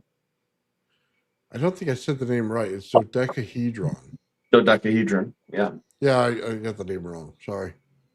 I'm trying to find it real quick so I could show everybody exactly what I'm trying to say to you. Oh, come on. Go ahead and talk for a minute, Joe. Give me a second. I'm going to look this up. All right. Steven says, old man, that's what led to my theory of line of sight from UFOs using laser beams and holographic projections. That has physicality and two-way communication. That's how they get into your house. There you go. Reflections of self into your house. Deadfish says that I have perfect vision and I know what stuff is. It was a crystal. Yes. I've slowed down Deadfish's stuff myself. I have manipulated the photos in various ways and exposed all sorts of high, strange weirdness from his own footage. What I found was geometrically exactly what he described. And there was clearly some kind of weird electromagnetic glitch / maybe time dilation circumstance where that was experienced there. Like, I don't think there's any other way to explain his footage. But as far as stuff being legit is concerned, it's as legit as it gets, what he saw. In fact, like it was oddly similar to what I had seen another time. I think my visual of it was different, but my experience of it was exactly the same. I had a malfunctioning camera, distorted. Like I took a ton of photos. I took videos. I got 1 or 2 photos out of the deal. Period. Despite having taken a bunch, the one that I got had very similar and strange geometric type underlaying pattern. Mhm. It was just all weird stuff. Okay, I think I have it now. Maybe not. Oh, this thing, it doesn't want to give it to me again. You know what? We'll just pull this up. Okay. Over here on the, I'm pushing 100 buttons. Over here on the right, you see these throughout history that commonly put out there. You're going to see on every single one of them that the circles that are around the inner circles, how big they are. Now, what I want you to do is go and write down every one of these circles. Turn this thing and write it down, or take a measurement on each one of them. What you're going to find is the exact same zoning that goes on when I'm telling you about harmonics and fifths. Every single one of them. It's going to completely make what looks like a target. 1 circle, 2, 3, 4, 5. It's going to continue to do the same thing on every one of these holes and build it out. Those are your harmonics at work. Okay? Looks kind of like the center of the rab, doesn't it? As soon as you look at it, they start to see the little round balls on the outside, how they build out. As soon as they break the corners here, they're bursts of light that have gone in rotation to one another. Yeah, they try to say all sorts of weird stuff about that thing, like that it was a knitting device to make gloves. No. They said that their most recent one was that it's an astrological device, which maybe there's some truth to that. There could be, like, but if you that you peer through one hole and another, then you line up the tab at the top or something, and then all of a sudden it lines up with known, astrological stuff. Yeah, astral. Yeah, we're familiar with some of Sheila's work. It's very, very cool. I know Nathan had the privilege of doing a I get to show. speak to her, yeah. Yeah, doing a show with her. That was really cool. I just wanted to show you guys that because it's interesting that they put this thing out there. Here it is. You're seeing the complete structure of it. You're wondering why they do it. And I'm just telling you why they did it. Because they understood this in coupling. This is coupling. This is what it is. This is what you're doing. This is why the rod builds out with little spheres in the center. Because every time it bursts out in its geometry, you get the spherical structure because it rotates upon each other in continuous energy. This isn't some kind of knitting thing, okay? This isn't something you put your candle in. You know what I mean? This was done because they're trying to pass on knowledge to you. And the only way that you understand any of this kind of knowledge is when you understand what energy actually does. Once you figure that out, Grandma, I need a new Jimmy hat, except you don't have a hole wide enough. Yeah. What? Yeah. This is proof they understood it. Yeah, man. This is it's an intellectual puzzle on when your society has grown up enough to understand it. This is how you know. Okay? They followed the energy. They finally understood it. They're finally ready to take the next step. It's not knitting. Our next step is not knitting. Sean, what's up, brother? Nice to hear from you, my friend. Fun. Hope you're doing well, buddy. Love it when Sean tunes in, man. Oh, man. Yeah, dude, I absolutely love this stuff because as soon as we get into the physics, it starts to all make sense. Once you start weeding through all the extra stuff and oh my God, this doesn't make sense, so we automatically need to confront it with a whole new theory. No, it all made sense from the beginning. You just didn't put the pieces together in the right way yet. Not that you're not going to get there. It's just you have to see it a different way. Right on. So. Hey, shameless plug since Sean's here. we're going to be airing our second episode of Plasma Unleashed this week. So, next week, Tuesday. yeah, this coming week. There you go. So, yeah, so tune in Tuesday to check out the premiere of that. Some exciting stuff, more telling the story. So if you weren't here all along, you kind of get the background of it. You get to have a firm understanding of, how we came about it and how Sean discovered it and how we built upon it.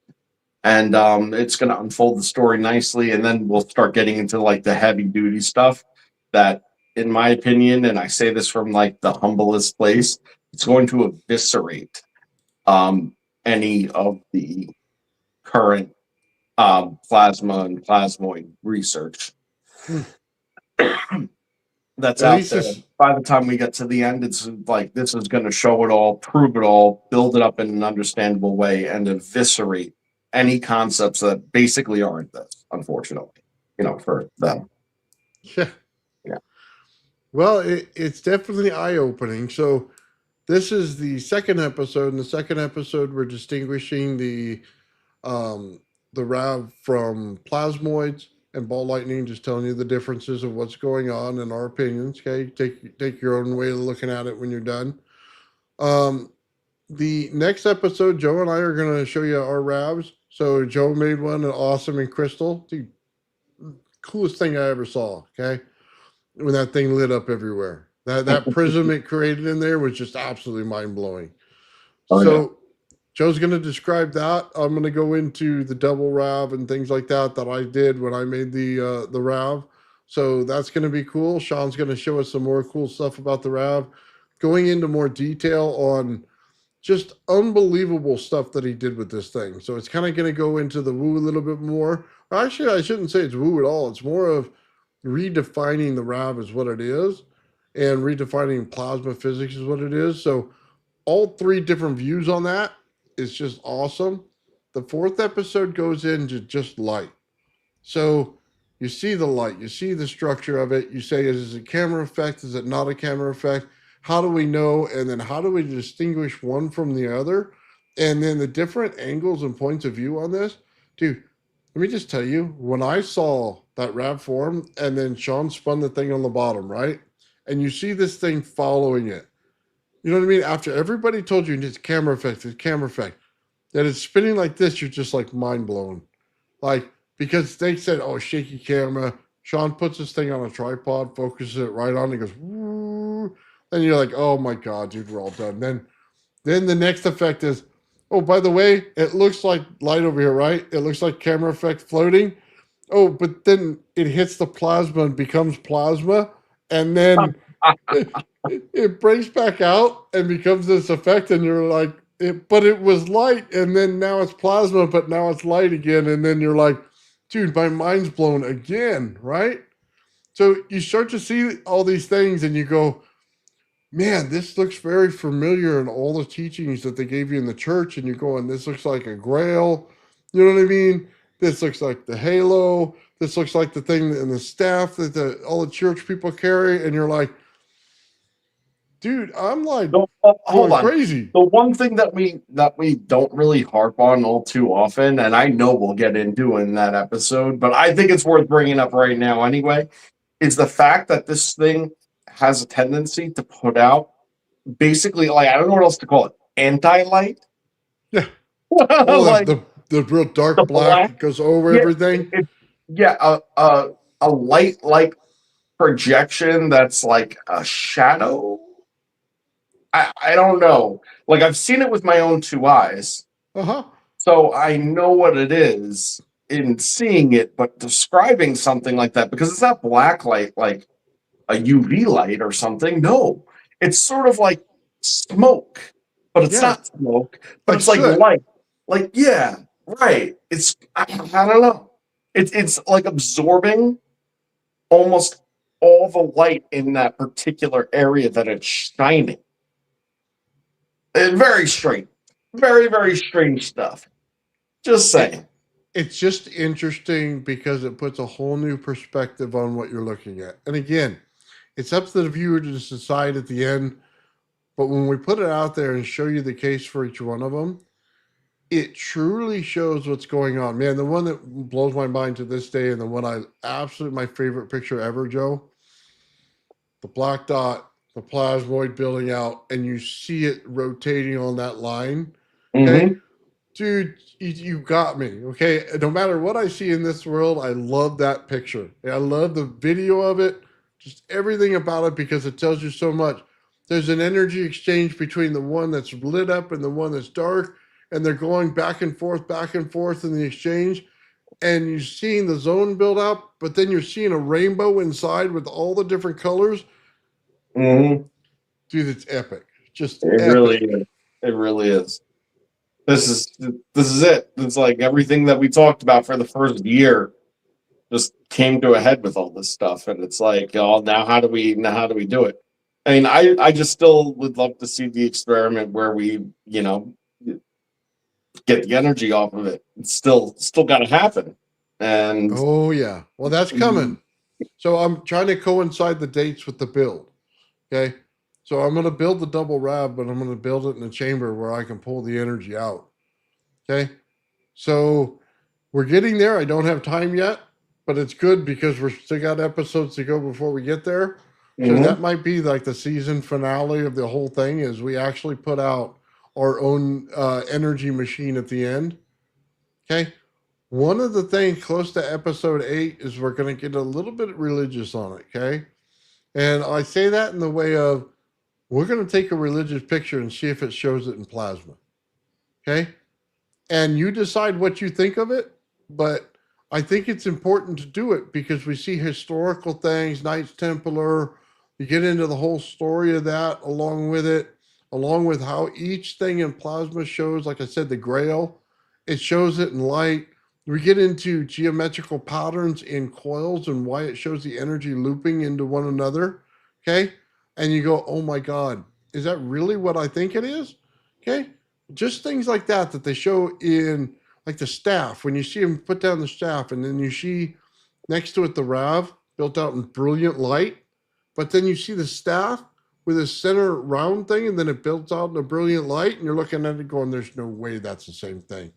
So But so check this out. This ties in with what Nathan's talking about now, and not to open up a whole new can of worms, but uh, oh, it's going so to. well, no, hold on. So Nathan said, showed me the pictures again today of the plasmoid sphere with the grid on it, right, where it was all sectioned off with the nodes, right? Mhm. And we were talking about the patterns in it. I was like, yeah, of course it's in there. I said this a long time ago. I sent him, you could see the 6-pointed star, and then you could actually see, like we had previously talked about, like the Ankh heat in of the axes and how that all flows. And then that kind of, well, I immediately was like, well, I mean, obviously I know those geometries are connected to the Rodin spiral 369, the Mhm. whole 9 yards. We've covered that extensively. I've went into all that. But what I realized is that I've never structured 369 as a grid. So I did so in a logical way from right to left, like the old way of writing, and then so everything was connected that way. Well, when you pattern out the same exact thing, okay, as the Rav is showing, but you do it in a grid like that, well, this is what you get. Check this out. Does that look familiar to anybody? Oh, that's the Rodin thing right there. No, well, yeah, no, it's the Rodin Freemasons, man. 369 geometrical structure. Absolutely. So that's what you get is the square and the what's it called there? I can't remember shit off the top of my head because I'm an idiot. I think that needs to be a whole episode, Joe, where you do the alpha omega and you show how it all ties in together so that people could see it. And like, just because it's kind of hard when you put up little spots, but when you did the flow of it, you know what I mean? In line, it's so much more, makes so much more sense. It flows really well, is what I'm saying. Yeah. Square and a compass. Thank you, Astral. You're coming through big today, man. Oh, yeah, yeah. What is that? It's not Night Templar, it's That's the what other I'm one. saying. Yeah, it's literally square and a compass. Like it's Well, the symbol of the Freemason. Freemason. There you go. Yeah, but what do you think lies at the top, at the crest of the compass? It's the sun. Uh, yeah, No, I like mean I'm there. it's They've held this knowledge forever. Let me just say this to you guys. We haven't found a way to see it until the RAV, but they've held this knowledge forever. And now all of it's going to come out because it finally got to the point where we can see what they saw. Now we can interpret it in the way it's supposed to be.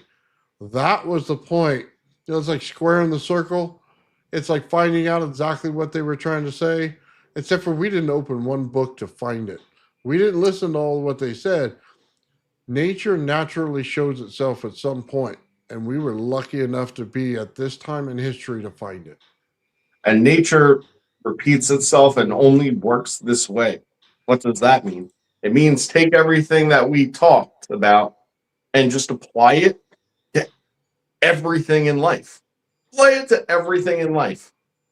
Because what you'll notice is that everything fits into the same exact sequence of patterns. This is exactly the sequence of patterns.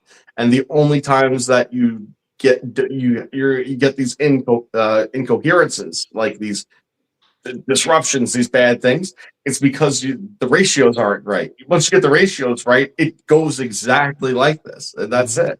It's just the offset differential. It's just, I've been.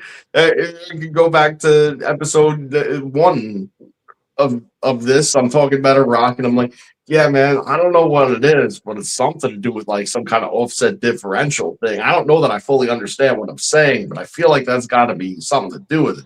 Yeah, it has something to do with it. It's everything. So that offset differential is the beat. that is the beat. You get it? Yeah, I think some of these things that you see in 2D have to put in 3D form in order for you to see them correctly. That's one thing that we're gonna have to do together, Joe, a little bit. Some of this stuff is meant to be in 3D. Once you change the access on this, it's a strange world. I love my CAD program because I'm able to put it in there, all the angles, then spin them to where I look at it and I can see it actually what it is. You know what I mean? It's an insane part of this world, man. But anyway, those are kind of the episodes that are coming up, man. There's a lot of good content coming up on the Project Rav there. And I like the format and the way that we're doing it in. And some of the subtle changes we're making throughout it. You know what I mean? I'm trying to get better at editing to put things together the right way. You know what I mean? But we're getting there. And we're showing what it is, and that's kind of the important part. So I'm hoping this whole we got like what I want to say at least 30 to 40 episodes that we can make out of this thing. Oh yeah. So we're gonna be doing it for a while. So yeah, we got it at 3 weeks apart now. We're gonna try to cut that down to 2 weeks, and then as I can edit better, we'll get it down to 1 week. You know what I mean? But I think that's kind of our goal is to put out a weekly thing, and then I'm gonna have to put out my testing on my Bedini machine here soon. So we may make the RAV every other week and do the energy projects. You know what I mean? Throw them in there as they come up because I got another cool one. I made this battery. Okay, this battery box is awesome. Okay, I keep showing it to everybody, but I'm gonna show it right now because I think it's amazing. Um, Right on. Let me find it real quick here. Hopefully, I have it. Yeah, you find that in the meantime. First off, dead fish. I'll ask Nathan to send that over to me. I'll take a look, see what I can find. In that, I'll see if I could crack it for you and see if there's anything that pops out at me. And I know where to reach you, so I'll shoot you an email when I have an opportunity to take a look at it, let you know what I find. And then we have Steven saying, Joe, you need to test that pyramid at the base and see if it's magnetic. What period? What pyramid? What am I missing? Sorry. I don't have a pyramid, I don't think, to test. But clarify for me and I'll, if I could do it, then I will. Okay. Yeah, I'm gonna have to pull this up a different way, so give me just a minute. I'm almost there. Here it is.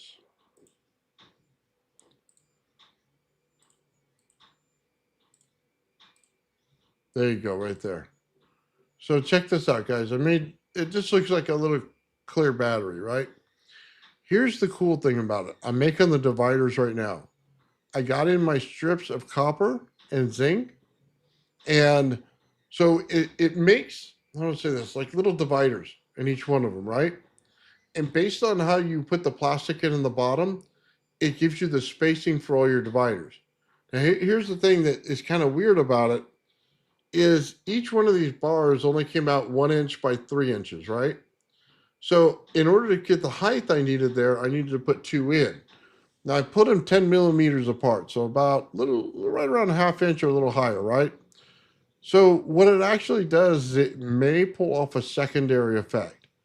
If the energy goes through it, it may create a capacitance between the two pieces of copper, the capacitance between the two pieces of zinc, along with a dielectric in the inside that goes in between each one of them in order to create the battery cell. So as they go to the same kind, they have a capacitor effect. As they have two are different, they have a battery effect. We may see a total different way to look at this. So what I actually did was the holes in it you see right there for the battery terminals, I made them smaller. I got studs that go into them now that you just have a little screw down top. Okay, they go onto there. The holes in the top are just for effect. They're just look cool. And of course, I put the name on there because I put it on everything now. But in the inside is where the magic happens. So a clear battery. Now, why did I do this? What I'm trying to do here in making a battery like this is we did the potato experiment and we put the copper in there. We also put the zinc in there and we got a certain amount of energy. The energy was good. It got up to 12 volts. Okay. As a matter of fact, I think we exceeded that. Bernie and I got it up to about 16 volts and we got, a couple amps in there. But as soon as you tried to drive a load with it, it was garbage. There wasn't enough pushback on that cell in order to push out the energy, right? So in order to do this, when we put the dividers in and we put orange slices in now in between each one and then squish it together like a big sandwich, now I'm hoping the energy works in there where we could pull the energy out like a battery and it has enough pushback in between it in order to create that zone that forces it out. Okay. So I think that's going to be very interesting if it works. Okay. If not, it should teach us more about battery cell technology, right? Because we're building it just like batteries build it. We're building in, each one, the different plates, the correct one they use in a battery. Now, I can very well take alum and put it in there and put it maybe 1/8 of an inch apart or 1/16 of an inch apart and build out a perfect battery out of this thing. But that's not exactly what I'm looking for. I just want to take something in nature and make it, work and do it in a kid's experiment so that they could do it in high school, you know what I mean? Or anywhere they want to. So kind of just a cool little experiment on the side. Right on. Want to clarify one thing real quick. So I asked for clarification on that, and he was saying that he was talking about my sketch, and at the bottom of the pyramid, he was saying check for magnetism there. So it's an interesting point on this particular drug, right? Mhm. So at the bottom of the pyramid being like right there. Okay, well, that's in between the switch. So that's right at the switch points where the 4 goes to the 8. Where the 4 goes to the 8 is exactly that magnetic switch point on that side. So there's both polarities coming into each other in a diffuse state at that exact section at the base of the pyramid. So it's interesting because at the actual point in between dead center, that would be it would be neutral because like again, that's where the polarity switches.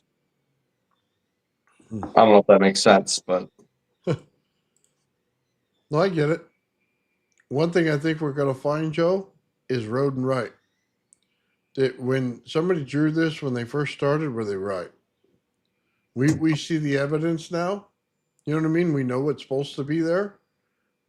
My curiosity is when we put it all together, is it right? Just curious, because when they came up with that, who wrote it? I mean, think about that. Who wrote that? We see it everywhere, but who wrote it and why did they write it? I'm curious. You got me. So I'm wondering if they have it 100% right. It's interesting to see it because we know what's at the core now. We know why they say it's an atom. We know what the nucleus is. We see every part about it. Now, as far as they say the other things that are beyond that, I don't know, but this is much bigger than an atom when we look at the RAV. We're going to find out. You know what I mean? I would be very interested to see in every one of those little spheres if something else built out in the center that would give credence to the black hole theory that there's a solar system in it. You know what I mean? Yeah, man. I agree. Hey, I love the look, though. Go ahead. I was gonna say, just for entertainment purposes, it's been a while. You want to pull out the video of the quartz crystal? Oh yeah. Give me a second. Yeah. I think we have a whole bunch of new people who haven't seen that. I think that we need to, dude, that flash that gem around a little bit. No pun intended. Oh yeah. Let's see where I have it. Dude, there's so much in the member section on the Sean's electrodes. The first part of the RAV, the calf. Sorry, I'm looking through it as we do this, Joe. I'm looking for it. Yeah. There's just so much cool stuff on there. That whole thing. Oh, let's see what he did with the other one. Let me see. Trying to find the timeline. Dead fish needs a wet nap. Here we go. It's even got Joe's music in here. That's what's cool about it. I love that. Yeah. So give me a second. Let me turn up the volume. Oh yeah, I'll pull it up. I'll have to pull some of my other crystal stuff out of my archives and send it to you. We'll share it one day. Oh yeah, here we go. You ready? Oh yeah, let's go. Turn up the volume.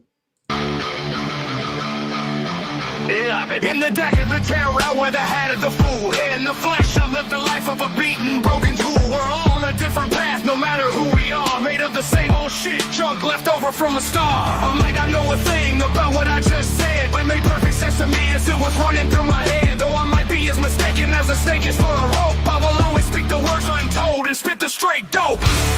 I'm just a straight dope, talking straight dope. Tell it how it is, how it may be. Maybe.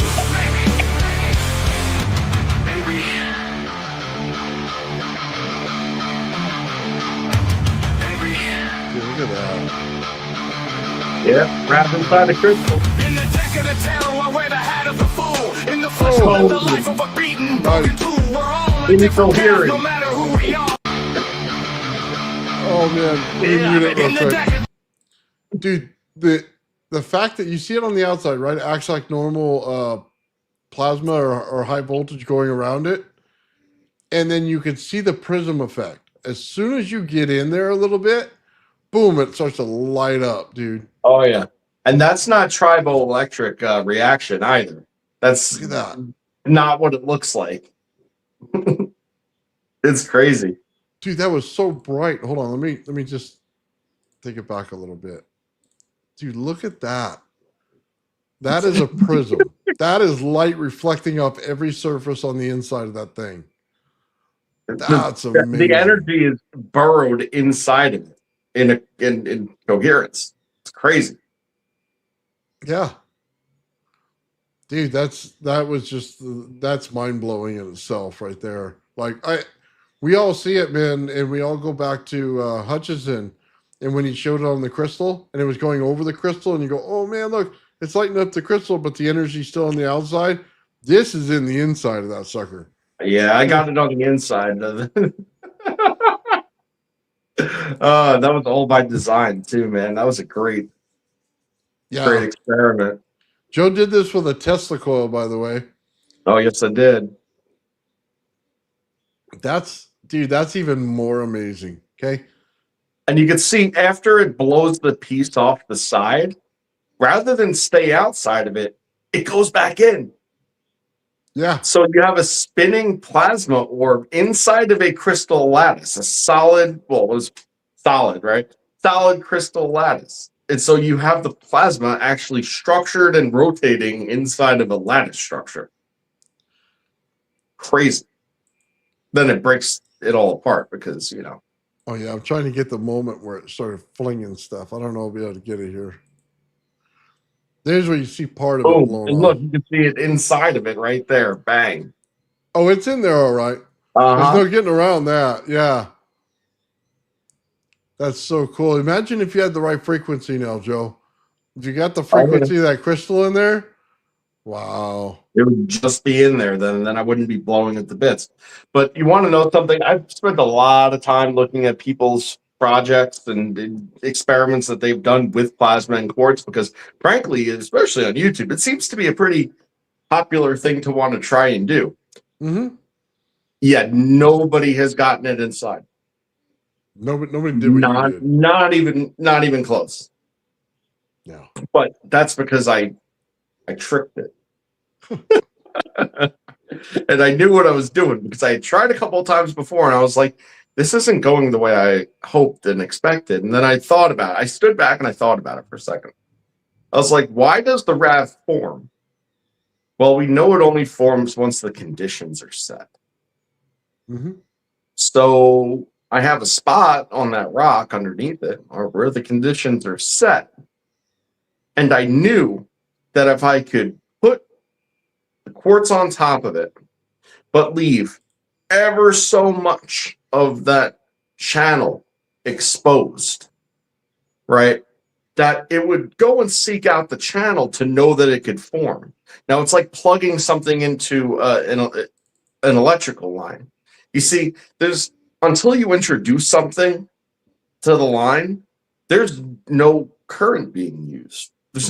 So it's not going that way, right? So it's not until you introduce something. So by introducing it, I knew that it would be enticed to form the RAV just because it knew that it was there. Then, because it couldn't form on it so much, I realized that it's going to want to form and pull through to it. So that means that anything that stood between point A and point B was going to, act as, the new channel. I knew it was going to start to channel into it. And that's exactly what it did. So it, like leaving a little tiny bit of it exposed acted at just as enough for it to know that it could form that RAV because it knew the conditions existed. It was very, very interesting and very, very cool. Nice. Okay. Determine humans on other planets. This right here is what Joe used. Not this color. Joe's got a black one and the gold. This is the green one. But this is exactly what he used to zap that piece of quartz. Oh, yeah. So just a shameless plug on my side, guys.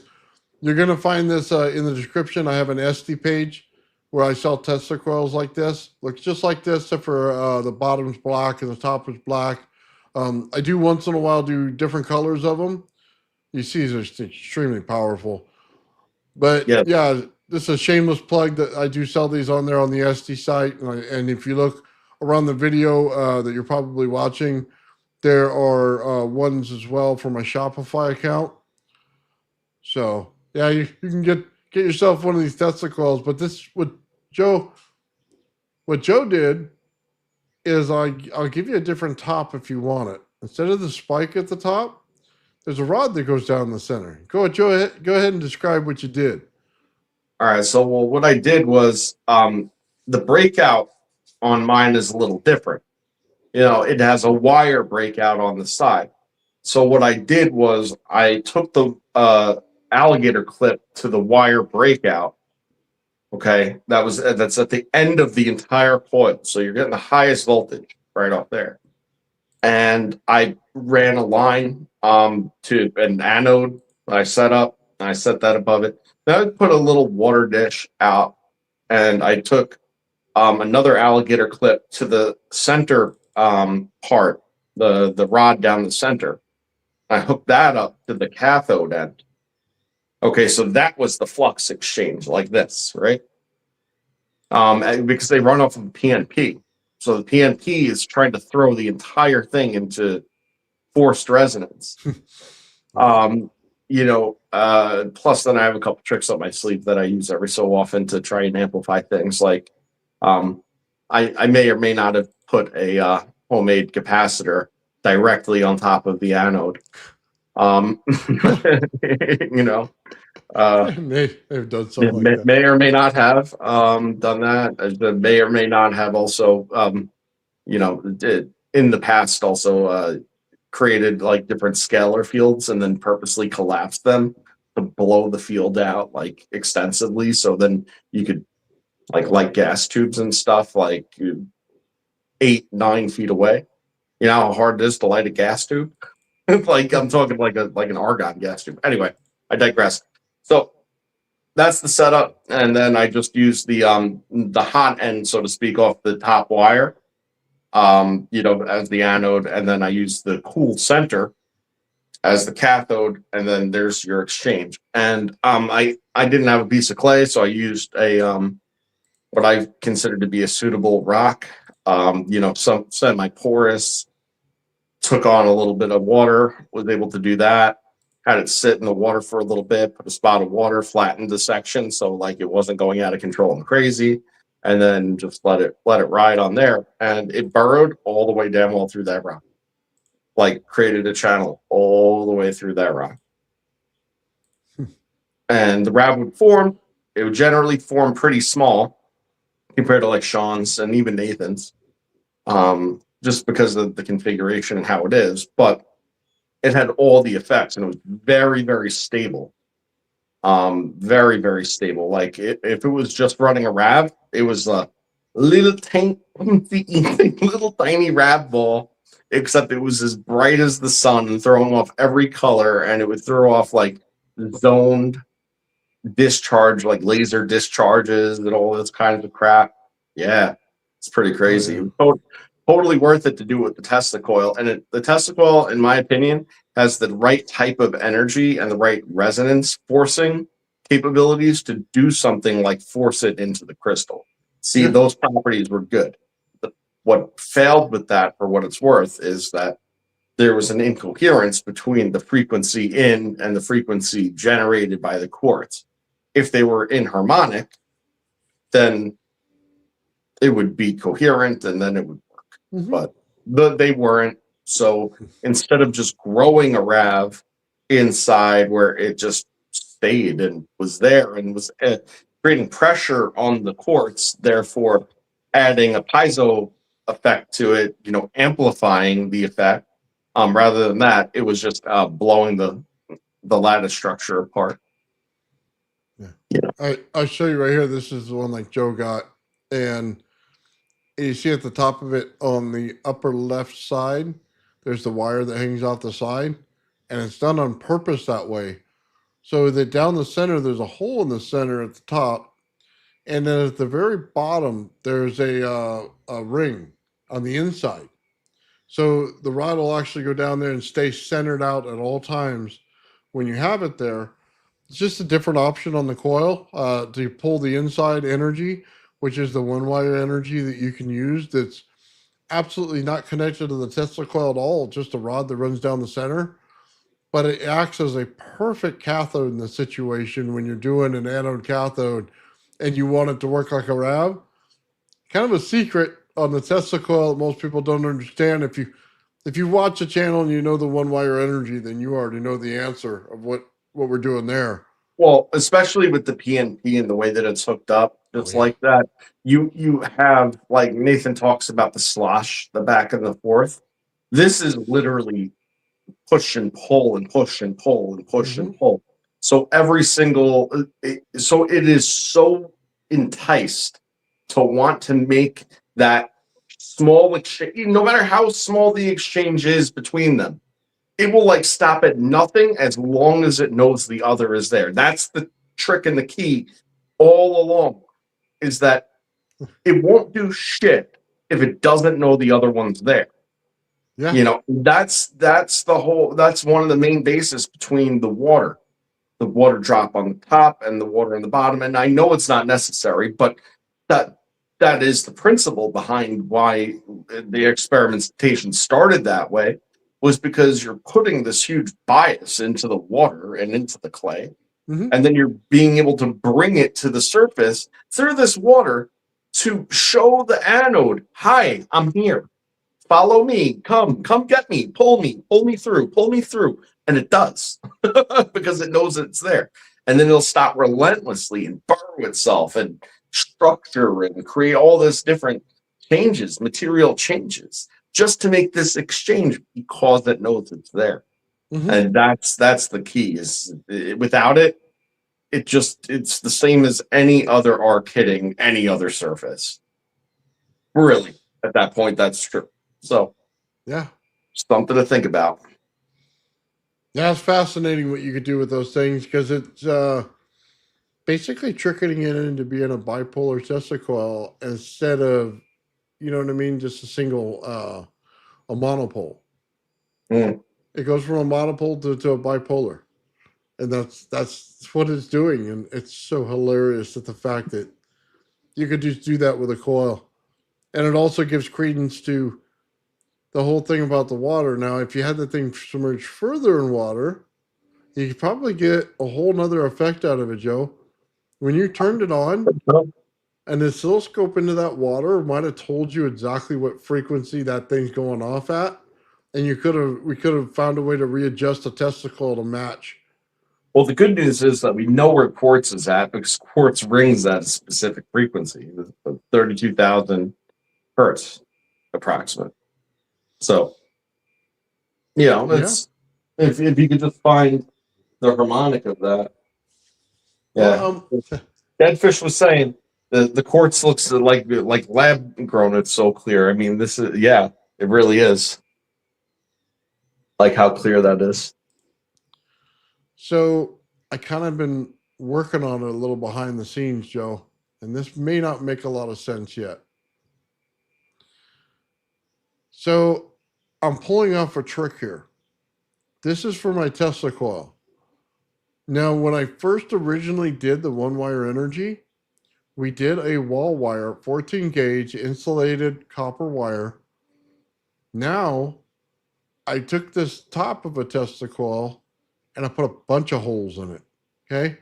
The bottom of the Tesla coil, number one, will match those hole patterns. What I'm essentially doing right here is I could put one wire in, or I could put a bunch of them in. And what I'm trying to do is take mass of copper and reduce the frequency of the coil, but not allowing it to spark over by insulating each one of them. So I'm going to drop rods in there, basically straighten these things out and drop them in like rods, and find out exactly what the frequency drop I can get out of the entire thing is, because I'm making not a solid core like a normal transformer, but not a hollow core like the Tesla coil is. I'm going for a hybrid core, Mm. and I want to see exactly, because I can add Tesla coil on top of Tesla coil and add more mass to the outside winding and drop the frequency in half, right? But can I do it this way too? So when I put a normal rod in there, the frequency drops. But what happens when I put multiple in there? Now I'm trying to drop it even more, but I'm not allowing it to spark over. So I'm going to be able to pull energy out of every single one of these wires when I clip it. And it's not going to stop because the Tesla coil is not going to stop oscillating. So each one of them is going to be full of energy. I just multiplied the living daylights out of the numbers that I'm going to pull out of here. But I don't want anything sparking over. That's why I gave it a little distance between each one. Mhm. So I need to find exact parameters of where it goes. But dude, fascinating way to look at it. Really is. That looks like coax, huh? What's that? That looks like coax, huh? Oh, it's number 14 gauge wall wire. So Oh, if you that's all it is. Just 14 gauge wire. Oh, okay. so it's like I don't know. Oh, I wasn't looking at the keyboard in the back. I was going to say that looks like the way that it's bent around looks like how coax wraps. oh yeah, no, it's easier than that. It's taking what I did in the beginning. Remember how I put the wire in, I pulled it out, and energy stayed in the Rodin coil or something, right? Well, it's the same wire. I'm going to use the exact same wire, and I'm going to do it. This is what I started out the one wire energy experiments. Was this right here, 14 gauge wall wire, pure copper with Right on. the outside, covered. So yeah, it's just Romex. It's pretty simple. It Yeah, just man. Dude, there's different ways to do different things, and I don't think we've explored them all, Joe. And that's why I wanted to show it. You know what I mean? Get Yeah, people no. thinking about different ways to do this stuff. So I got to give a shout out to Ian. I thought, yeah, it's Ian that did this. Yeah, I want to shout out him because he does the cap bank, right? But he did this as well. He did the one wire energy, but he put four or five rods down it, and I thought nothing about it, right? Until I wanted to lower the frequency of my coil. Mhm. And then I go, okay, now I can multiply this effect. How much copper mass can I throw down the center of this thing to drop it? So without ruining the core, and I did the same thing, by the way, in one of the cores for my, what was it? We're working on Mike's device, and I did it in the center of that one too. Okay. So it basically, by putting the rods in individually, it looks like a little mini gun in the center, but they're all spaced out evenly and perfectly. But it means Nice. now I can control the saturation rate of that core. Okay. Now I can use smaller objects inside there instead of just putting the rods in all like Bedini did, all tight knit together. Now I put separation in it. Like Mike said, tape each one of them. Well, dude, I don't have all day. No. I would rather print it out and place them in there Mhm. than to be over there fiddling with tape. Yeah, That's no. a nightmare. Listen, work smarter, not harder. And on top of that, if you design it once and it functions right, and you wanted to do it again, you're either going to be stuck doing the same exact tape job, or you're going to just print up the same damn thing that worked right the first time. Yeah. And that's it. Well, it also allows you. How do I say this? Now I can try different cores because they sell different materials in those little rods than I could get in a big fat rod, right? So now I can get cool things, or I could make the material easy and make them into rods. I can do whatever I want, man. That's kind of the point. I'm defying what everybody does normally because that's the whole point of experimentation. I'm going to rip out what you think is normal and I'll replace it with something else because that's just what we do in the lab. So, Right on.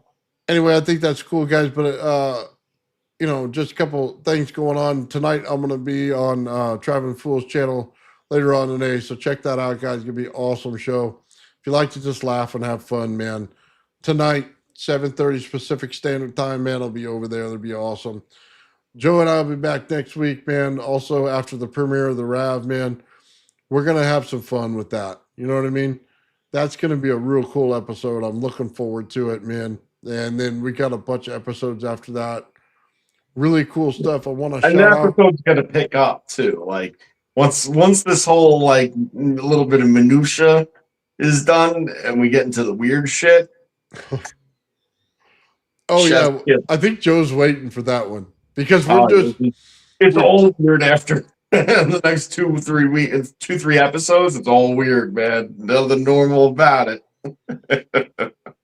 I think we just have to lay the groundwork of how everything does, and I think I think Sean does an awesome job of laying out how things are going, and basically, it's his experiment. We're giving honor to him, man, and doing all of it. I think it's awesome. So you know what? We let we how do I say this? We have him showing off all the good stuff and exactly what he created. Then we're going to go into the more exotic parts about it. And trust me when I say this, Sean's never at a loss for coming up with new experiments for this thing. And I've seen a ton of them, and he's still coming up with new stuff. Yeah, he has. He definitely has interesting direction, and with the direction that probably would have never occurred to me comes just another accentuation of it. But what's beautiful about it is that because it accentuates something so much when he changes the configuration, Mm-hmm. it just pulls right back to the initial conversation, to show this is exemplary as to what we were saying initially. And now you could see it clear as day and undeniable. And then that's really what he's doing in changing all the configurations, is pulling it apart and showing all the attributes, in their most pronounced form. So, kudos to Sean as always, does excellent work, and we're excited to be working with him on this. Yeah, that's cool, man. So, anyway, also, I want to give a shout out, guys. Dude, memberships galore today. Darren, Floor. 5 Old Men Build membership. Awesome, Darren. Ulysses, 10 Old Men Build membership, man. Rocking it out, man. And Lightspeed, man, you got another 5 Old Men Build membership. I just want to give another shout out to Lightspeed on this. He has created this computer program, man. And he's showing me the parts of it. And he gave me a list of stuff that he bought for it. Okay. And all the different sensors that he got and how he's picking up how the energy flows. The one that shows the amps, the one that shows the volts, okay? All these little things you can buy on Amazon. And once we have this thing all here in the shop here, I'll show it to you all hooked up. We're going to put it on the Gravity's flyer and show all the sensors working and everything. Then we'll give out a list of everything, and I'm sure he'll share the program with everybody as well. Dude, I'm like waiting. I'm just, you know what I mean? I'm like anticipation, like a kid waiting for Christmas, man. So cool when he showed it to me. I got to see the program and play with it a little bit. You know what I mean? But when everything's hooked up, that's when the beauty happens. It's like, ooh, it turned on the power. Now I got volts, amps, frequency. I get excited. You know what I mean? And then, oh my God, over here, I got the sensor over here that tells me where the magnetic field is and I can move over it. Oh, photo sensors, I can see more. Dude, I'm going to be so excited. Like I said, kid at Christmas time, man, there's no getting around this, guys. So I love it when Nathan gets excited. It gets me excited. dude, it's like a whole different view of the world at that point, man. Yeah, he says all open source, so he's going to share it. So, dude, this is going to be outrageous. So, yeah, I'm excited, man. He showed me pictures. I'll say this, Lightspeed, take your time, get it right, man. And when you're ready, we're all here for you, man. You'll have to come over that day and show me, because he does live here in California. We're going to have to make a special trip. Either go there or he comes here. We'll have to see it in person, man. That's going to be awesome. Yeah, So that's the modulation we've been talking about and hoping for. So bring it on. dude, it's going to make every experiment out of this world and what we see. It's going to change how we do it at home forever. So, all right, guys, with that said, I just want to say thank everybody for watching today. You guys have been awesome, man. Totally epic chat, man. You guys are beyond belief good. So, with that said, I'm going to take off. Joe? All right, fellas. Peace and love. The old man will. The old man will. The old man builds, the old man builds. The old man builds is broken in the head. People not seeing reality has put them in the red. Where conscious and spirituality restricted from the norm and replaced with the ignorance of basic magnetic form. The geometry of God keeps running through his head. That's what makes old man builds broken in the head. The old man builds.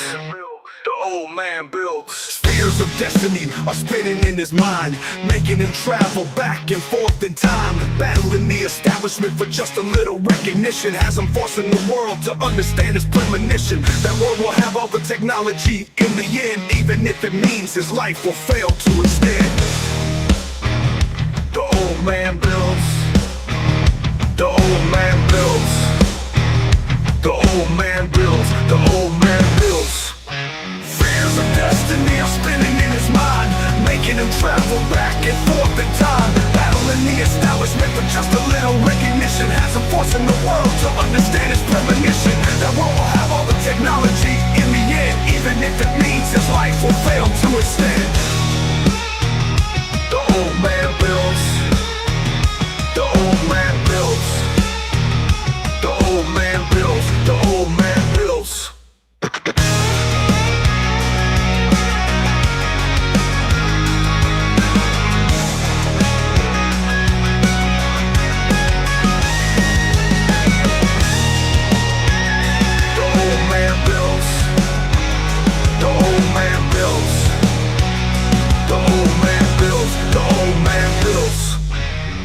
Fears of destiny are spinning in his mind, making him travel back and forth in time, battling the establishment for just a little recognition. Has him forcing the world to understand his premonition. That world will have all the technology in the end, even if it means his life will fail to extend.